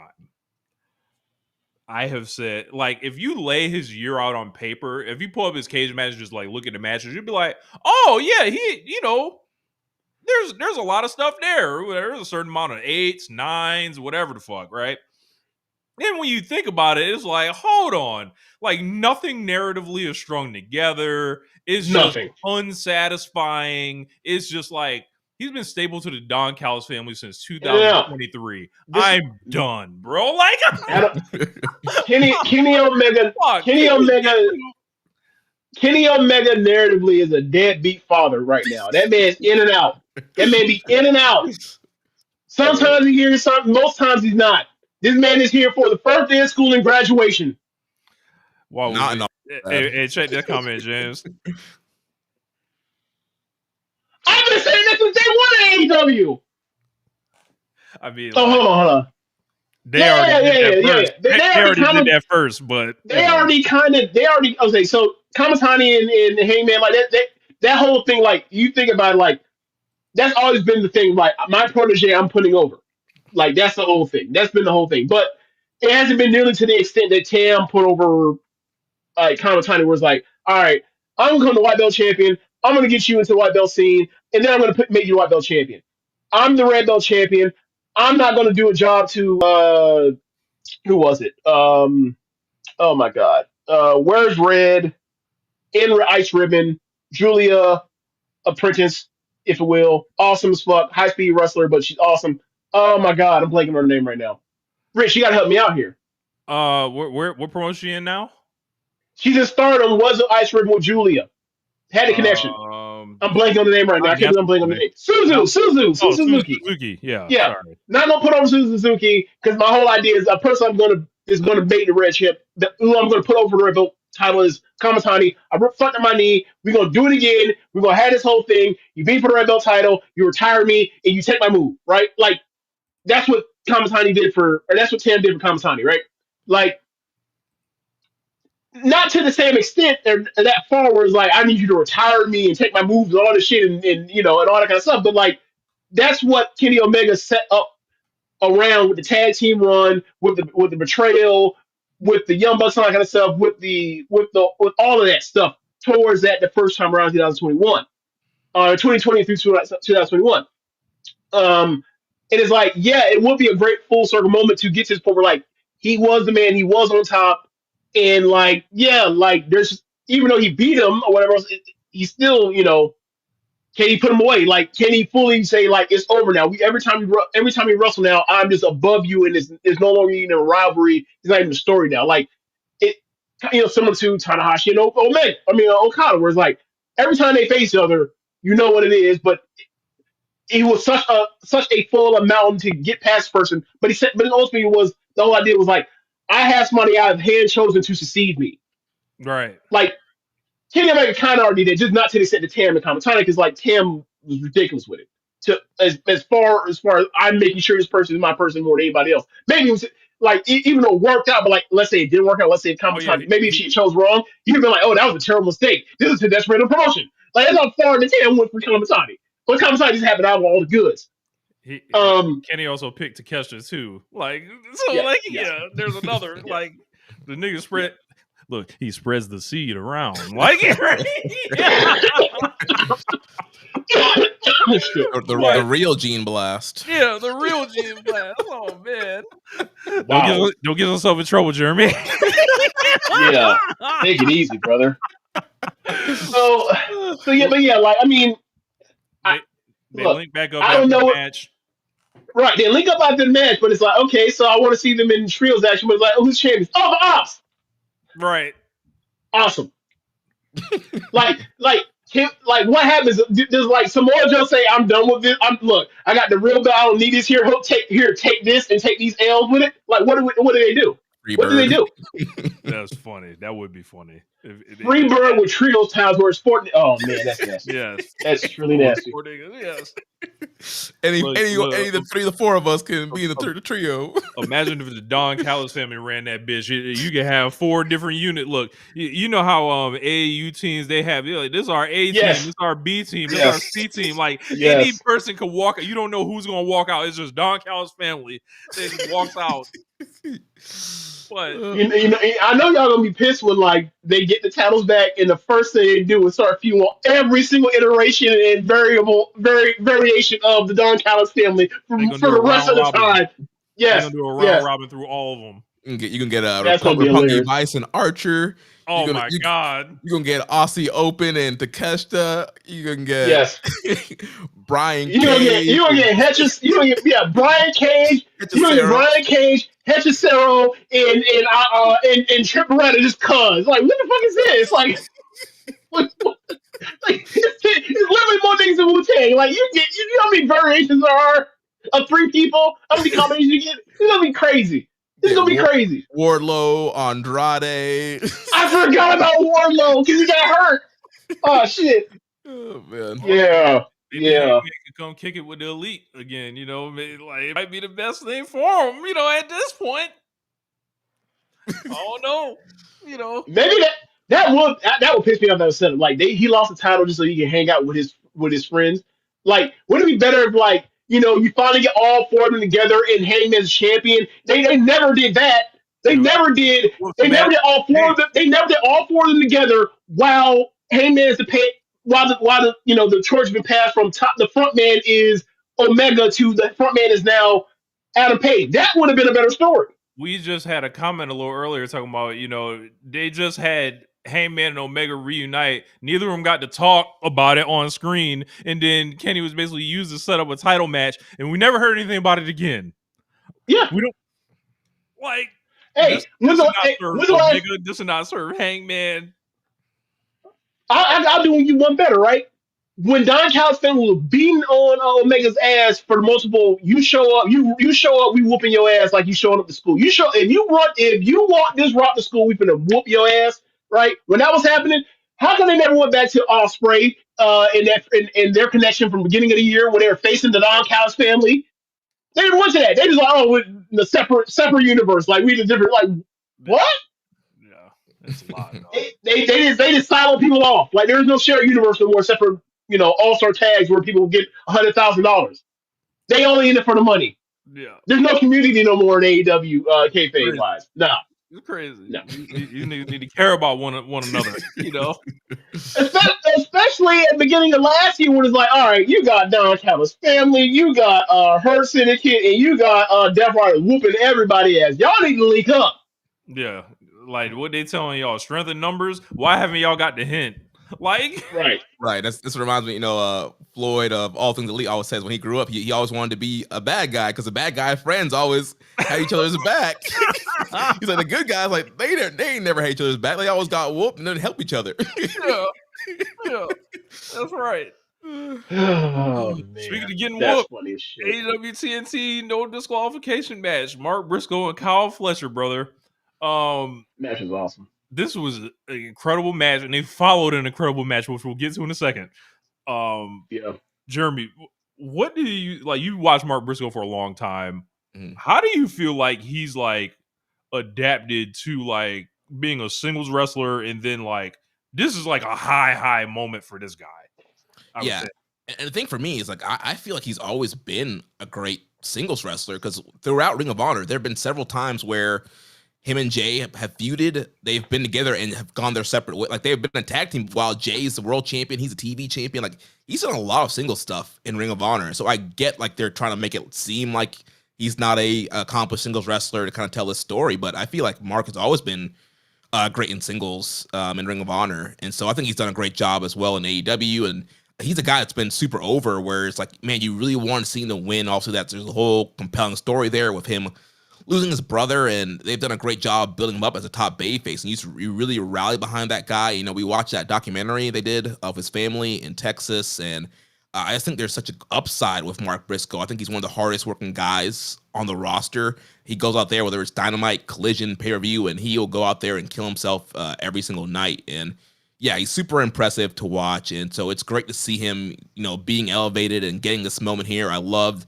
a little like a mini sermon video he did there leading into the match. And again, just kind of really highlighting how much he cares about his family. And also, no stipulation here, if he lost, he would have gone to Don Callis' family. So that was built up very well. And yeah, the match was just laid out perfectly. These guys don't miss. And I know that, yeah, we're kind of joking like, oh, are they going to be able to follow, you know, Mox and Kyle O'Reilly? And it was like, yep, yeah, do not count out Mark Briscoe. Do not count out Kyle Fletcher. Don't count them out when they're against each other. And they went out there, had another great classic. A lot of great, you know, Don Callis family throwbacks with a screwdriver and trying to use that. And of course, you know, we got the blood. We got, you know, these those crazy ladders, the little small cheap ladders. Ladder for thugs. Yeah, those Japanese ladders. Yeah, strong style ladder. Yeah, they went out there and killed it. I love this match. Yeah, I thought this was them packing up the Randy Orton McFoley match like from 2004. You know, for the Intercontinental title. This was like, you know, 20 years later or whatever, the same kind of feel, whatever. We know Kyle Fletcher's about it. Mark Briscoe just seems like somebody that, you know, like I kind of said the other week, I was like, yo, you can use Mark to like bring people up. You can have someone like, we know Fletcher's about to launch from this shit. He can leave it with Mark, and I feel like you're going to get, you know, positive results, you know, from that side. I think this is an all-time great AEW rivalry. And I don't know if people are expressing it in those terms yet. It's like, yeah, they just had a lot of matches this year. I'm like, no, bro. Like, you're right. Go through. You're right. They aren't. Like, let's like go through these shits. Like, this shit stands up with like a lot of shit. Like, yes. Like it's really impressive. Year contender. Yeah, it's really impressive. Yeah, for TV, definitely. Yeah. Yeah. It's this. I thought this was their best match. Maybe I'm forgetting one because they've had a lot of them. But yeah, this match was awesome, and like it had to follow a bloodbath. And they said, "What we gonna do? We're gonna do a bloodbath with high spots and crazy shit too." And like, look, man, down to the tax. Like we say that, you know, I don't know where we are right now in the thing. I have to look it up. But like, yeah, man, Kyle Fletcher got to be a top 10 all time pay per view performer by now already. Like it's insane. He don't miss, and he don't miss in similar way that like Osprey don't miss, and Osprey's the GOAT when it comes to pay per view at this point. So yeah, man, it's amazing. And you know, the Fletcher match with Page was like, all right, it's time to elevate this dude. Like he's clearly overqualified to be a main event player in AEW, especially at this point in time when you had Swerve gone, Omega and MJF in and out, and Osprey was going to be off the table. It's like it's time to elevate, and now it's like, all right, well, it's time to elevate, but now there's another guy that's now where does he go now? And it's like maybe they just did it just so they can like free him up for like ideas of what wins and losses for the C2. I don't know, but you know, it's gonna be fun. You have Okada, Takeshita, and Fletcher in there, and you know, like with you know the tag match, like you're probably gonna get Bandito and Brody in there, so it's gonna be a killer tournament again. But Briscoe, like, perfect person to have it. Perfect person to have it. This is very similar to you know when the Triple Crown? I forgot what it's called. The Continental. The Continental joint Crown. That like when Kingston won it, right? It's like it's very like this is a defining moment for a lovable baby face that's we're only going to put at a certain level. You can't be at the top, but this is the crowning moment, and it's very fun. And he got a brand new custom belt, which is like we best the question: where the fuck was Kyle Fletcher's pink TNT title? They was going for that shit. That would have been awesome. That would have been great. I wonder how they're gonna do it with the C2. Are they gonna put all these three boys in the same block, like Okada and Takeshita? Like they're gonna have Takeshita like knock Okada out of this bitch, or Okada knock Takeshita out of this bitch, like or Fletcher has to knock one of them out. That It'd be Takeshita nasty. Okada match. That Takeshita Okada match got time limit draw written all over it. Don't you even worry about it. They do Like we'll get to that. rematch. We'll get to that after the Tokyo Dome, brother. So I joke that we could have a whole block of just Don Callis do all them. You really could. You really could. Oh man. Like you mean to tell me Hachishura wouldn't rip up this tournament? Oh yeah. It's gonna be interesting to see what they put in it. If there's any modifications to the format. Hopefully they just I just hope they don't get no cute ideas with 3 blocks and no shit. I say, you're not concerned like how they fucked up the G1 and the Grand Prix. Like, yeah, let's do 4 blocks. Cut that shit. We want to see best on best. You get less best on best, so you spread out the talent and you get less topping matches. Yeah. Jeremy, I want to ask, what would the reaction be when Kenosi if Takeshi has to drop a fall in the C2? Oh man, they're going to be a lot of rants on that one. I think people are going to be watching his matches very closely. You ready for that man to have? You ready for that man to have 3 draws in this tournament? You ready? It's gonna be nasty as hell. What is it gonna be like? Yeah, we can't have 3 time limit draws. Oh, double count out. You have 3 double count out one of these shits. It's gonna be nasty, man. It's gonna be nasty. We gotta figure out how to make the points work, but we can't be out here. We can't beat them. We can't do that. It's gonna be nasty. Yeah, man. That's gonna be interesting how they do that. Yeah. No holds barred match. Kyle O'Reilly versus Jon Moxley. This is my match of the night, and I thought this is the pinnacle of the tough white man match. Like this is the avatar for it. This is Jerry West at the logo, like for the tough white man match. Like, God, this was great. Yeah, this absolutely rocked. I've loved this, out of nowhere push for Kyle O'Reilly. Again, another guy that I've been watching for a very long time. He's always killed it wherever he's at. Ring of Honor, NXT, New Japan. Always has these killer matches. And I think he's just been a very underrated, and obviously part of that's due to size. But yeah, the guy absolutely rocks. And I'm glad that they decided for whatever reason to kind of put some focus on him. And this whole feud with Moxley has been very compelling. And we talked about the downward spiral of Moxley, since All In Texas, and continuing to submit and tap out and quit and kind of going through this kind of downward fall. And so I thought it was the perfect opportunity to elevate somebody like Kyle O'Reilly. And yeah, they went out there and just killed it. It went from, we're going to try and do like kind of this mat-based, more submission stuff into, all right, we got to grab whatever we can. I'm going to grab this fork. Yeah. I'm going to jab this fork in your nipple. And so, yeah, it was just... The Titty Master, he was once called. Mox tried to tell us years ago. Man. I had this thought of it, like, I talked about with James last week. I was like, I feel like Moxley is like handpicked Kyle O'Reilly for this kind of thing. Mm-hmm. And then from a kayfabe kind of perspective, or like a storytelling perspective, is like this nigga Kyle O'Reilly is essentially like a cutout of Danielson, like 95% of Danielson, right? So the nigga is out here exercising demons on Moxley's ass for Danielson. Like that's with the same style that he has or whatever. Mox is like not really, aware of how to do it without, that hate driving him in that same way. So what he did to Danielson, he don't got that same type of hate. So that style just gives him problems. Mm-hmm. And something else I want to bring up, James, you mentioned earlier, bring the rankings back. It's like, dude, this man Kyle O'Reilly is now beating Moxley 3 times in a row now. He should get a title match against Samoa Joe now. Right, where's his title match? Keep him away from Samoa Joe right now. Nah, you already know what that means. That man finna catch that fucking boot, that bottom boot in the corner from Shibata, and then get power slammed by Hobbs. He don't want no parts of that. O'Reilly and Shibata linking back up. 2016 Never Division.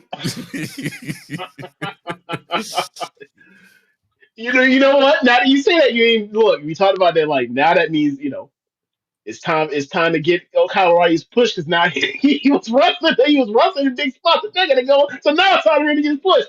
But yeah, man, like this match is awesome, and like it was Tono talks about special guys, right? Kyle O'Reilly has been a special guy for me for a long time, and I'm just glad that like uh he got this time where like the crowd and people care about him in AEW in a way that like they just didn't even like 2 months ago. He was just a really good guy to have in these conglomeration things and he's silly or whatever else. I think like there's something for him post this. I don't know what, but going forward, like I'm gonna say he's some title player, maybe the title player for like the TNT type of thing or whatever else, or maybe he'll be in C2, whatever else, and is prominent for that. But yeah, like I I just like the way he wrestles. I just like the way he wrestles, and I think he's always been valuable in whatever position he's been slotted in, whether it's a tag guy, whether it's a singles guy, whether it's in a group like conglomeration. He's been a person that can make things work and can fit in and be versatile in that way. So like yeah, and he can be someone that you put over. He can have someone he can be someone that does the tough jobs. He goes out there and just balls. That's the main thing with him. So like really cool that he get that people appear to appreciate him in a way that I have for a long time. This thing was thrilling. Like I felt like the building was shaking. Like I was in here just Yeah. like I can't believe like they're like I was like yo I'm going 5 stars on this. Like and I look whatever. Look, stars are fake. Nigga. Like I don't.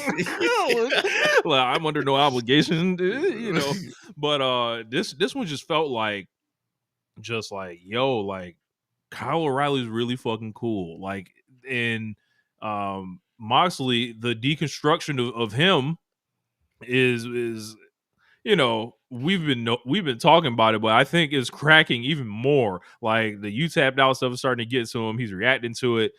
You mentioned James earlier, the promo that he cut, and he's doing the push ups and it's talking about this is a regular season while y'all celebrating. And I'm like, and then like if they He's like, knock his head off, Moxley, you lost the finals. Like he literally lost the championship too. Like you lost the Super Bowl. What do you like? What?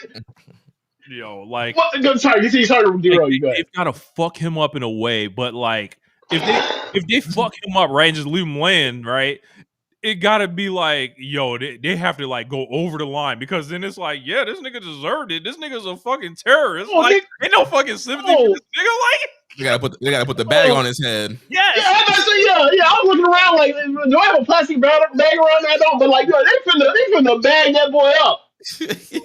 Yeah. Grab the joint and yes, they finna zip lock this nigga. Yes, absolutely. They finna triple seal this boy. Look, I wanted to be Marina. Oh yes, that'd be the most impact. I wanted to be Marina for selfish and unselfish reasons. They're trying to run that up. Good for you. But no, that would be the most impactful. Like everybody thumbs down, and she the last one, and she don't. And everybody, and she's behind them, or whatever else. And all she pull out that bag and put over. Oh yes, absolutely. Marina's with me. It's all good. She's with me. Whatever. And then it's almost like you remember how Ox got killed in Belly, and we're gonna talk about Belly in just a minute. Like he was fighting all them niggas off, and then all of a sudden the chick just, yeah. Marina put the bag on Renee too. Oh my god. Oh my. We'll get to the veins. We'll get to the veins. That's not happening. But that would be funny. That would be like remember when they brought out Anna Jada to choke out Brandy? That would be that level of cool. But that ain't happening. Renee ain't getting physical. Look, Mox is she got the guns for it though, but she ain't getting physical. Whatever them terrorists want to do amongst themselves, they ain't got shit to do with us. We just a watching audience, No, them niggas over there fighting like that. That's crazy. But what I will say, what will be funny? What will be funny? Who? They put the head out on Moxley, and then like in the next show or like later on in the show, they do a backstage interview with Renee, and Renee just sitting there looking salty, like shit you can do. What you gonna do? What you gonna do? Call Eddie? What you gonna call Eddie to help you? Yeah. Oh man. Yeah, that match fucking rock. Go out of your way to watch it. Yeah, Fork work. AEW National Title Casino Gauntlet match. Ricochet wins this thing. I don't know, man. Man, I feel like they've really kind of screwed up what they had with Ricochet. He came in and made himself a credible heel. You know, you had the whole, you know, him with the scissors and the feud with Swerve, beating Swerve, one of your top stars. You had the Mark Briscoe feud. They had this guy elevate. This guy was in the main event of the Tokyo Dome this year at Wrestle Dynasty.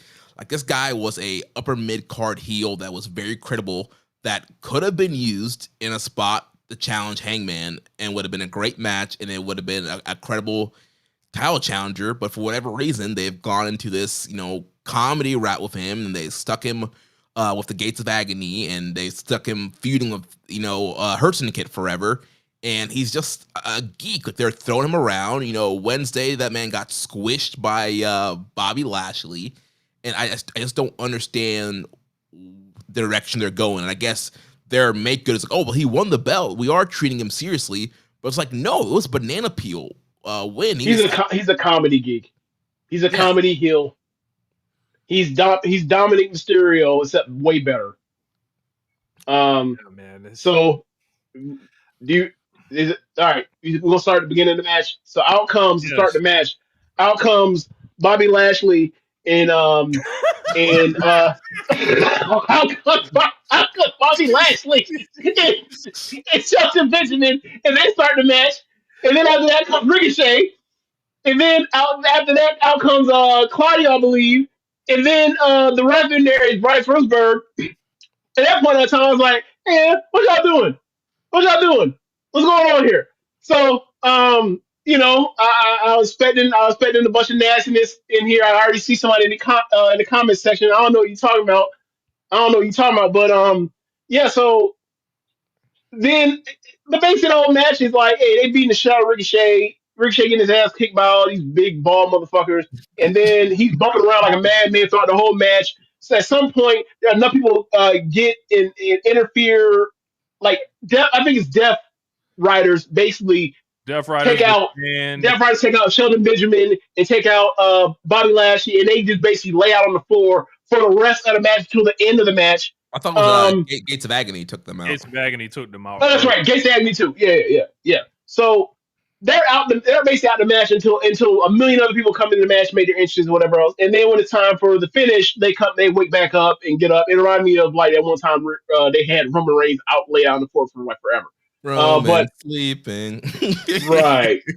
They were down for so long. It was like it was notable how like everybody keeps getting knocked out and comes back in, except for them. They just not doing nothing. And then they come back in the finish, and then ultimately Ricochet still the pin at the end. It's like, all right, man. Like as you mentioned, they could what the goodwill that or what they did with Ricochet at the beginning of this year. They could have set him up to put him on the track to be a person to be a pay-per-view challenger for Adam Page. Nope. They nerfed him. They hold him out for months and months and months. Hold his faction out for months and months and months. And now he is I don't know. Is this the fourth men's title or the fifth men's title? This is the fourth. Or the sixth men's title. I don't know. This is the AEW Men's SWA Championship right here. He gonna be cool, bro. Like House of Glory and shit. I don't even know if you can say it's SWA because SWA went worldwide. This is a national title. That's true. It's literally called the national title. But it's supposed to be defended against other promotions. Yeah, it's supposed to be. Okay, fair enough. So yeah, man, I just whatever. He's a champion. I don't know what you do with this belt other than you put him on. Like, is he gonna be sitting Saturdays? It seems like a Saturday ass belt. It definitely seems like a Saturday belt. It sounds like a damn. That's a 605 belt right there. It sounds like a ticket, like to send you like other places and like just make sure you have some credibility with you. But like, I see this and I see people happy for Ricochet. Obviously, these guys done a great job this year and all that, but I can't help but to see these belts for like what they are. And it's just like, all right, man, let's keep people where they at or away from such and such or whoever, right? And then you saw how this guy got squashed like a bug on Wednesday. That should have kind of triggered us to be like, oh yeah, he's gonna win this shit or whatever. But Yep. now what happens with it? So it's kind of unnecessary.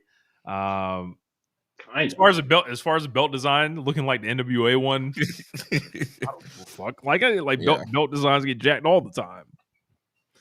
I mean, look at the World Heavyweight Championship in WWE right now. What do you think that was based on? Right. Yeah. What else would we have on here? World Tag Team title match. FTR defeat Brodito in just over 20 minutes. Stokely shows up with the entrance off of Belly or whatever. And I saw Without that. the context, I was like, what is he doing? I was like, is he what? doing belly? But like, there's no context. I was like, and then I heard that like they had the lady singing. I was like, oh, so they didn't want to clear the however do you want it. I was like, so it's like you had to put a couple things together, but then he should have just put FTR in it with him. FTR got to commit to the bit.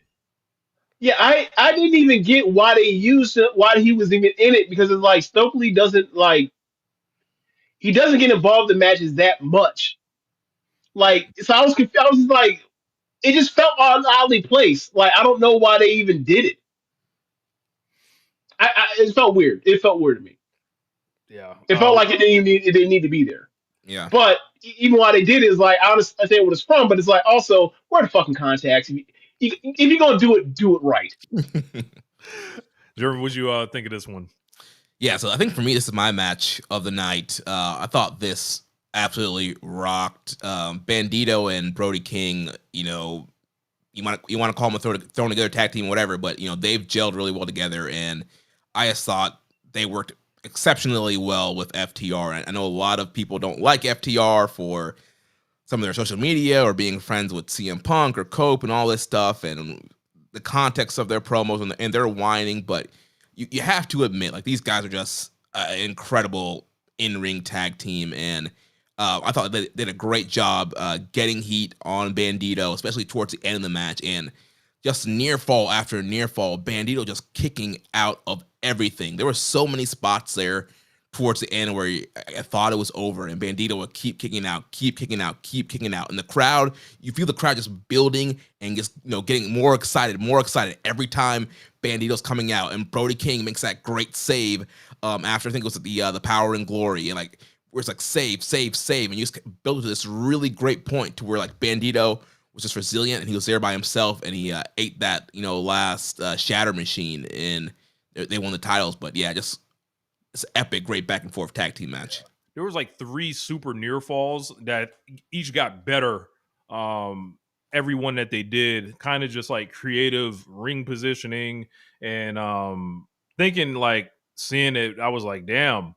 I was like, because sometimes I see a lot of the big FTR matches, and I'm like, I feel people try to talk them up to another level that I don't think they quite get all the time. But I think this one was like really like this is one that they take with them and be like, you know what, this for us, like and they showed up with the 11X on their butts and all that. I would have changed the finish if I was Tony. Just I'd be like, don't be showing up looking like no fucking Mark. But I'll let it slide on that. And like eventually these guys kind of have to get their run too. Like, like the Young Bucks like get to be the champions. They get to do, a bunch of tag team matches. Like these guys are putting in, work as well. So it's like it's the other side of the coin. Like at some point they got to get a run too. And it's better to have 2 of them than just one of these teams like either sulking or whatever the fuck. And now like FTR can like go around the other way almost, like now they're heels. So they got jet speed to work with, potentially Cope and Christian, which I know everyone dreads and I dread as well. And hopefully they just beat them and get them out the way. If they make Cope and Christian the champs, I'll be fucking furious and turn this table over, but never mind that. And then by that, like I said, a long-term arc, like eventually FTR and the Bucks got to come back together. Like, and they would have spent a lot of time apart, and I think really building up their performances to where like the Bucks have been phenomenal this year. FTR has been really good this year. And then just keep extending that, and then all of a sudden we're looking up like, all right, who's going to stop FTR? And then you're naturally going to turn to the Young Bucks as a way to build this up, and the alignments feel on point will feel on point by this time. And I think that they, it's not the worst thing in the world for FTR to win this one, because like, why not? Like it's like I think they've served their quote unquote jail sentence, like like and they basically came in and was like, Hurt Syndicate don't want to lose nobody, we'll be the ones to do those jobs. We'll go out there and do and put a lot of the shit together to make shit work. And this was like, they were telling you they were winning this one, whether you know it or not. And Brodito, like, they'll be just fine. Break them niggas up, put them in the C2 in different blocks, whatever. James? Yeah, this is this year, like, this is the reward. Like, FTR and the Young Bucks, while Hurt Syndicate were the tag champions, whatever else, they rebuilt the tag division, both of them on different shows. And like, Jurassic Express, Jet Speed, hell, Brodito. Yeah. Just birthed them. Just brought them, just made them, just put them over all throughout the year or whatever else. And now it's their time. It's their time. They established tag teams off of laying their shoulders on the mat, and now 2026 is gonna be their time. It is appropriate. Because a lot of AEW, especially early on, the lifeblood of the promotion was tag team wrestling. Whether it was all-star tags, which they've been doing a lot this year, which were some of the best things they've done this year, or at flat-out tag team wrestling.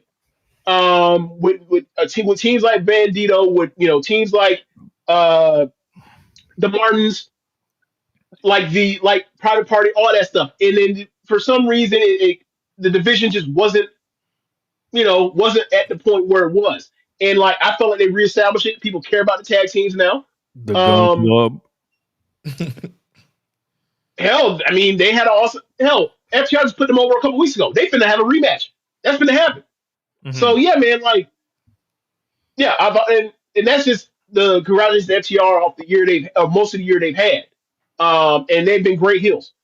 And going forward, this match is fucking incredible. Like, yeah, Bandito, adds on to his, wrestler or best in-ring performer, most outstanding, case, most outstanding case. Yeah, sorry about that. And like, he's been awesome. He's been awesome. And like, I hate to see that they broke up, but it's like they were a stopgap. They weren't meant to go this far, and they succeeded. For my money, like, this was an all-time AEW tag team run. So yeah, I'm gonna remember it. And like, when they put these all-star tag teams together or whatever else, it tends to always work. They put more commitment to it than just, this is the thing where you put these guys together for a week or a month or one pay-per-view cycle until they can feud with each other. They don't really do that. These people actually spend time together. You get them to care about the relationship together, and then we'll go from there. But yeah, it's earned. That's supposed to put it's earned. And yeah, like as you mentioned, that final stretch with all them kickouts by Bandito, that's what I knew was over. It's like they're setting him up. We're like, he's a god kicking out all this stuff. Yeah, like that shot, that title belt near falls were incredible. So yeah, man, shout out to them. Shout out to all four of them. Awesome match, awesome short term tag run, and FTR, they're the best they've ever been in AEW right now. Yeah, and like I said earlier, when they go through their cage match, they've had a filthy year in AEW, a filthy year.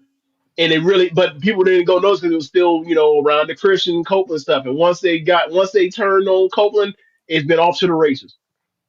This is a good point. FTR beat up Bandito's brother, harassed his grandma. He still lost. I mean, they could have beat Brody King. There was that option, but apparently they don't do the. They beating the small guy here.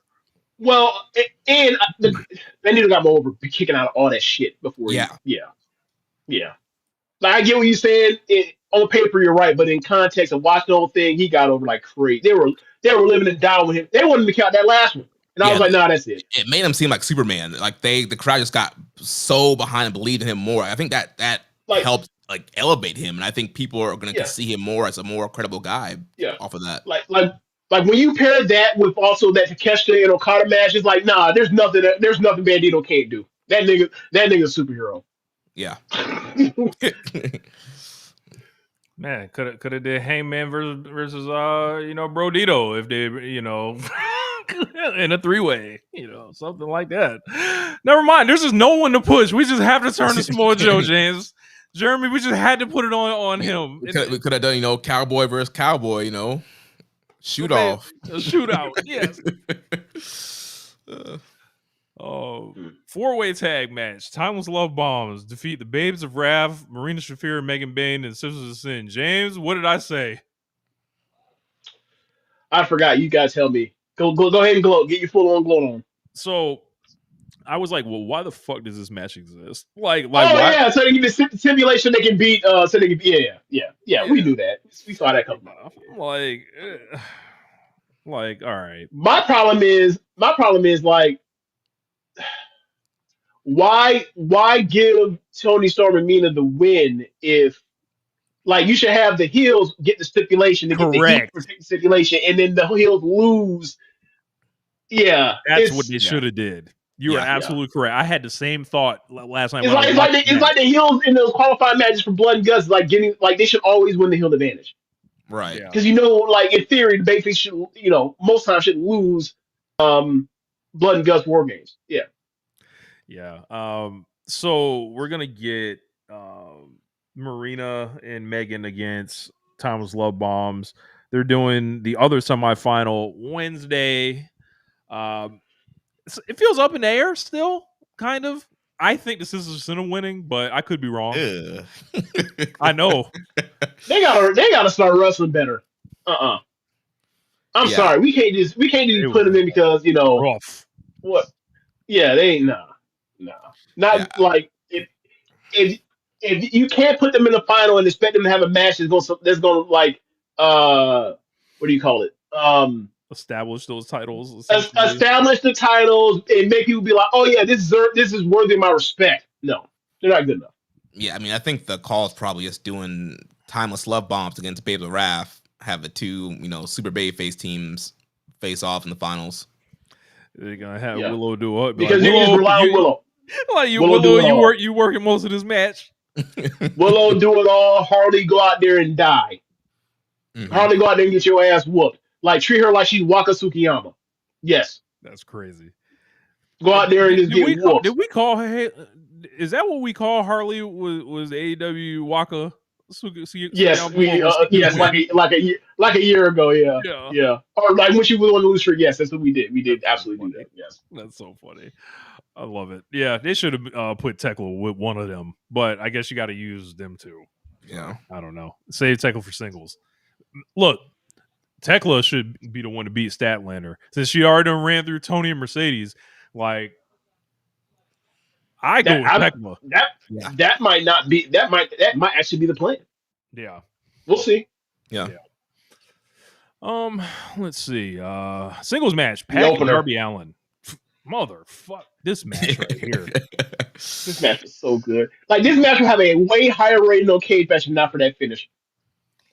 Yeah, he hits him with the bat, but bro, this was like this match is fucking awesome. So Darby Allin got his ass slammed like on the floor, right? And then I was like, "This is Darby Allin. Yeah. That shit light." Like, like that was like that, like gorilla press slam from the apron from the apron to the floor. Like, I was like, oh, so he's full on doing Tam Nakano spots, like Darby Allin, and then Darby Allin did the put him in put Pac in a chair on the floor, and then just missile drop kick him and fall to the floor like he's Prime Manami Toyota. I was like, all right, this nigga is full on Joshi bag. He don't care about his body. He don't care about his soul. He don't care about pain. I mean, I'm with it. And Pat was like, I'll oblige. I'll kill this little nigga. I don't care. Like, look, I'm short. He's little. I will throw him around like he's a paperweight. He was killing this dude. It was great. It was great. Pac was put on Earth to like wrestle guys like Darby Allin, like, or to be the opponent for Darby Allin. Yes, dude, this was awesome. And I was saying during this match, Darby Hall of Fame bumper. this guy just the bump to the floor, where he missed out of the ropes and he flew out the ring. Like always, every match, Darby, taking some crazy bumps, and I think Rich, you sent out a message like, what crazy thing is Darby about to do? I'm like, that's an evergreen statement every match. Like, yeah, Darby about to do some dumb shit. And the part about this match was like the start of the match was so technically well done that it just opened up to where it's perfect wrestling. Like you start with technical wrestling is your foundation, your connective tissue, and you go from there. Like that's like setting the world to then like when you start doing the crazy shit, it just seems even more crazy because like where you started, it went from here to over here. Like they got to the point where there's part of the match where like he's trying to show how nasty he is and mean he is, and then this motherfucker. Darby clearly has first and second degree burns on his body, right? So he grabs his arm and starts like doing the burn joint on the friction on his arm, and people were just like wincing. Like that was the like the cringiest, winciest part of the match. It's like he's thrown around like a rag doll, and then he wants to do like that's just mean and vicious and ill intentioned. Like yeah, man, Pac is he's a bastard. He's a bastard. And like this was like the first time it felt like with Pac this like he's actually like he's not finna go away for like 3 months. He's gonna be here for a while now. Yeah. So like even though I don't like the finish, it's like okay, like I like the match and I like that Pac got a win because when his first match back he lost to Orange Cassidy because he got handcuffed to the railing. Remember? So like he needed a win over somebody with a name. Yeah, and he was the only Death Rider that won too. And so again, I think that leans into the whole, looking at Moxley like, what's going on? Maybe it's something, Pac's time to, I think people are pointing at Claudio, but I think Pac could be another guy that could be the front man of that group. Yeah. Like, cause like, I don't know, bro. Like, cause I think you can depend on Pac to talk in a way that you can't for Claudio necessarily. He's a more effective talker every time we heard him. Yeah. Yeah. Like Claudio could just be a fucking just a big terrorist like, or whatever. Do you remember that promo he cut against Hangman Page like at the start of AEW when he's talking about like I got 6 titles in 3 continents, whatever else, and I'm not. He said some shit about like Adam Page and like I say here or whatever. What was it? I got X number of titles, X number of continents or whatever else, and like. I showed up to work on 6 days. And I beat the best in the world on like 6 days' notice, while Heyman is out here murdering his dead horse. I was like, oh, this nigga's an asshole. Oh, he's an asshole. He's great. He's great. Like, yeah, man. Like, he's one of my guys. He's another one of the dudes where I've always said like he's a perfect wrestler, and like that was on display. Like, the dude's just awesome, and Darby Allin's awesome, obviously, and like, yeah, man, like. I don't know. They'll probably continue this. They got to get Darby that win back at some point or whatever else. But yeah, man, it was fun, and like they could do that over and over again. They had the crowd. They had the crowd easily. Yeah. And Pac again, another guy who could have challenged Hangman after this. But just yeah, like hey, there's nobody available. Yeah, that's a great point. That's a great point. And also that would have been great because of the history in 2019 when they were wrestling in mid-card. Yeah. That would have been great history. They had an awesome feud in 2019 on Dynamite and on pay-per-view. Yeah. That's one of Page's best opponents.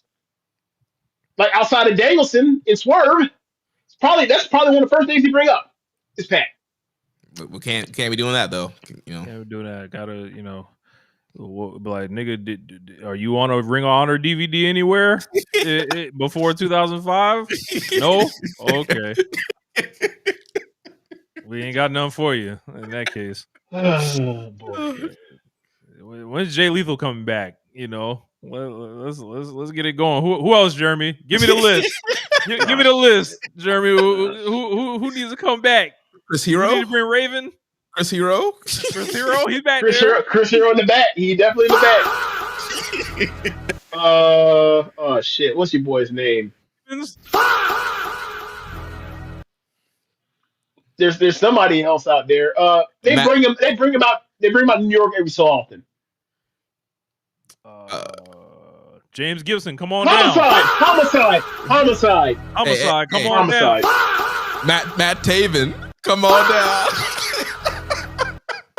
Madison Square, baby. Eddie Oh Edwards. boy. Davey Richards, where you at? Oh man, hey, they got Roderick Strong back there. Oh. Yeah, Christopher Daniels, you done retire? It's time for the title run. Hey, Man. people All want right. AJ Styles. Want AJ Styles to come in. AJ Styles. Wow. Amazing rant. Someone said in the comments, amazing rant. Damn. All right, man. It's funny, like we obviously we shat all over what they did in the main event, but like going through this show is like this was still a great fucking show. Yeah. Still a great show despite what they did with that bullshit at the end, man. Just get out your own way. Just get out your own way. Yeah, Do man. we have any announcements or whatever else? The C2's coming up, so they gotta start getting some stuff out and blasting stuff. Yeah, I haven't seen anything yet. I think it's going to show up between Monday and Tuesday. They're probably going through, clearances and all that other stuff. So it's C2 is always great, and Yep. we'll see who they put in it. It's always held up. So I anticipate on them continuing that. I don't expect to see Bobby or Shelton. No. Well, Shelton was in it last year, wasn't he? Shelton was in it last year. Shelton will put the shoulders down. Bobby Lashley won't be in it. That's for sure. He might have if you do it, he might have more draws than Takeshita. Yeah. Oh my gosh. Let me be quiet. But yeah, Jeremy, appreciate you coming on, man. What are you feeling going into the Tokyo Dome? Well, I mean, overall excited. I'm going to be there live, so super excited about that and Tanahashi's retirement. And I'm just, we've been saying on keeping a strong style. I'm more concerned about like what they're going to do to set the future up for the show. Also, the Tanahashi retirement is going to be a big moment, but it's like, all right, we need to capitalize on having 40,000 people in the building. We need to, put Tsuji over. We need to highlight Umino, Uemura. Aaron Wolf needs to hit Bolton Oleg. There's a lot of young guys that are working really hard this year that need to be in key spots and be highlighted. That way we can carry this momentum going into the rest of the year. So overall, I mean, I think that, again, there's obviously, it's New Japan in 2025. There's questionable booking, but some of the top end stuff looks good. Obviously, Tanahashi, Okada, Tsuji, and Takeshita. As the two big matches, also the Aaron Wolf thing is very intriguing and it has a lot of buzz and people talking. So it's going to be interesting what happens with that. But yeah, overall, I think it's going to be a good Tokyo Dome. I saw some picture of him. I thought he was dressed like the police. Turns out he was a train conductor or something like that. So I was like, wow, like I don't know. I don't know what to take of this guy. So, but yeah, like I'm interested in paying tribute to Hiroshi Tanahashi and enjoying, his last, walk to the ring. And it ain't gonna be a dry eye in the dome. It's gonna be, I'm watching that live, baby. Like, Tanahashi's like that 1 of 100 is not like a slogan or catchphrase. This is a shoot. Like, so that man needs to, hit up Rey Mysterio before that show. Get all the injections in them knees. Yes. Yes. But yeah, like as far as like overall again on the show from last night, like I think I hate to say let it play out because like I feel like I have a pretty good gauge on what to expect. Just like when John Moxley went about, I was like, no, this is bullshit. And we sat through like 5 months of bullshit before it turned around, right? No. We were in on the heel turn because he was actually fun, and then all of a sudden, quickly we learned like, oh no, this ain't fun. And then we turned on it, and then it got fun again, and we were like, okay, fine. Yeah. Like we're fair. We will adjust at FTR. We were on FTR ass for a long time, and then now we're praising them because they're doing good work. I would hope people that listen to this show recognize that. Like, if we fuck with some shit, we'll say we fuck with it. If we don't, and we smell bullshit around the corner, and we see trouble lurking, we are going to alert the world. Like, but you're putting out trash, we're gonna rip you the bits. right. Like, look, Hair Syndicate, right? we're not fans of Herb Syndicate. However, that match that Bobby Lashley had a few weeks ago with who was it? Another big nigga. It was awesome. Toa. Yeah, that match was awesome. We praise it. We try to be fair. Sometimes we be on our shit where we're like, we'll hold grudges like Rich with Tam, and that's the point. But what you mean? that was for comedy. That's what good in my book now. Now the Tams are tired. Yes, now. Terrible. This man was out here sending funds for Micah to go beat her up for years. Calling her a terrorist. Terrorism. Yes, he did call her a terrorist. Yes, that did happen. It's wild, dog. Can you do me a favor? Pull up a picture of Natsupoi and put it on the screen. So you call her and like, that's a terrorist. This the most adorable woman in the world is a terrorist. How dare you? How dare you? A woman with a fairy gimmick. This woman is Tinkerbell. You call her a terrorist. What's wrong with you?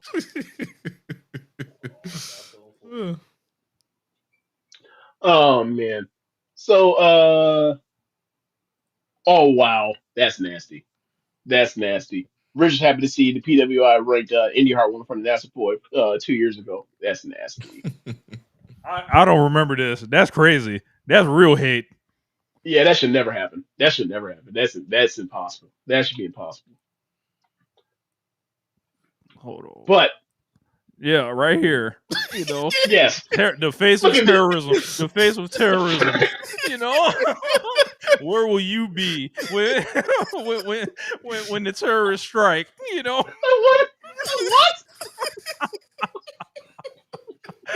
Guard your own. Guard your families. Oh my God.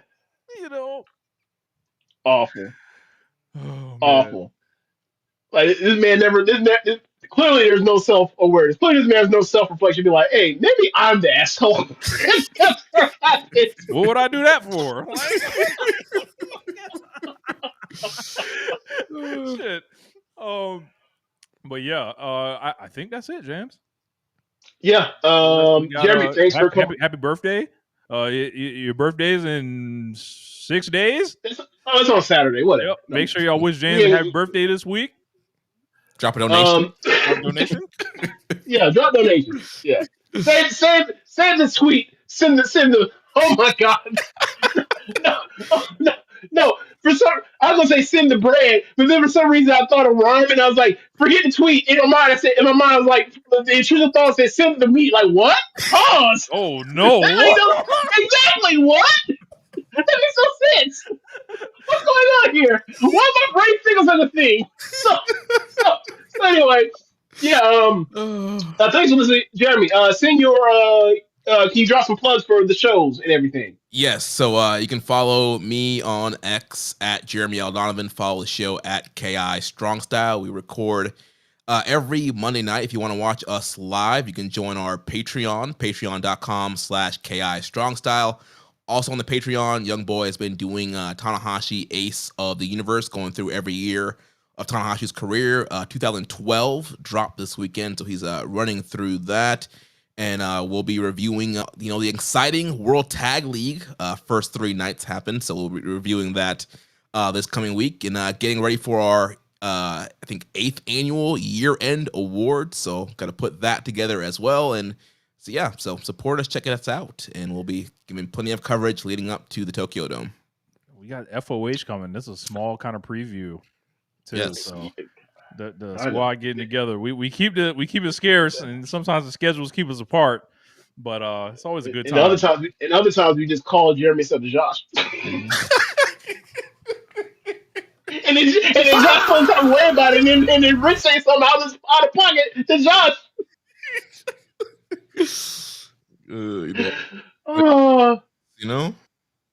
Oh man. But sorry, Josh. But apparently, a lot of shows coming this week. That will probably be talking about this the title change and everything like that. Yeah. And you're gonna want to tune in to the best analysis in the world on Social Suplex right here. We going deep with it. Pause. See. All right. So now, thanks for listening, y'all. If you were watching the stream, be sure to go to the show notes when the show's up. And I don't know if Rich has dropped off the I screen. just Okay, I just had to take myself off of that. oh, okay. All right. All right. All right. Rich always be doing shit. I'm trying to do the outro. But yeah, watch from this. If you're watching the stream, you go to the red circle link in the show notes of the podcast when it's up, and be sure to listen to other shows in there besides One H Radio. Besides One H Radio, Keep It Strong Style, the Trish and Sarah Wrestling Podcast, All Things Elite, AEW Match Guide, Wrestling Art with Chris Things, Imps Adventures, and Tunnel Talk. Thanks for listening, y'all. Later. Peace. See ya. All right.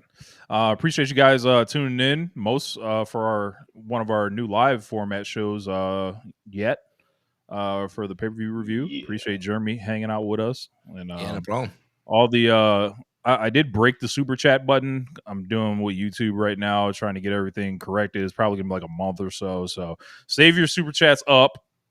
And then, when it's all fixed, send them all at once. Lump sum we would prefer. But yeah, we'll get all that fixed, and you guys will be able to support the channel and all that. But anything else, you guys, before we hit it up out of here? No. All right, I mean, I will really, Josh, I'm sorry, but I was unaware of this. This was a unilateral decision by Rich, but apparently, I don't know. You gotta ask Rich why he decided to go with Jeremy instead of you, or decide, or not call you. Also, I don't know. But one thing I will say is like apparently, according to this situation, this particular instance, reverse racism is real. Sorry, it happened here. This happened. This happened. Oh, shit. All right, y'all. All right. See y'all.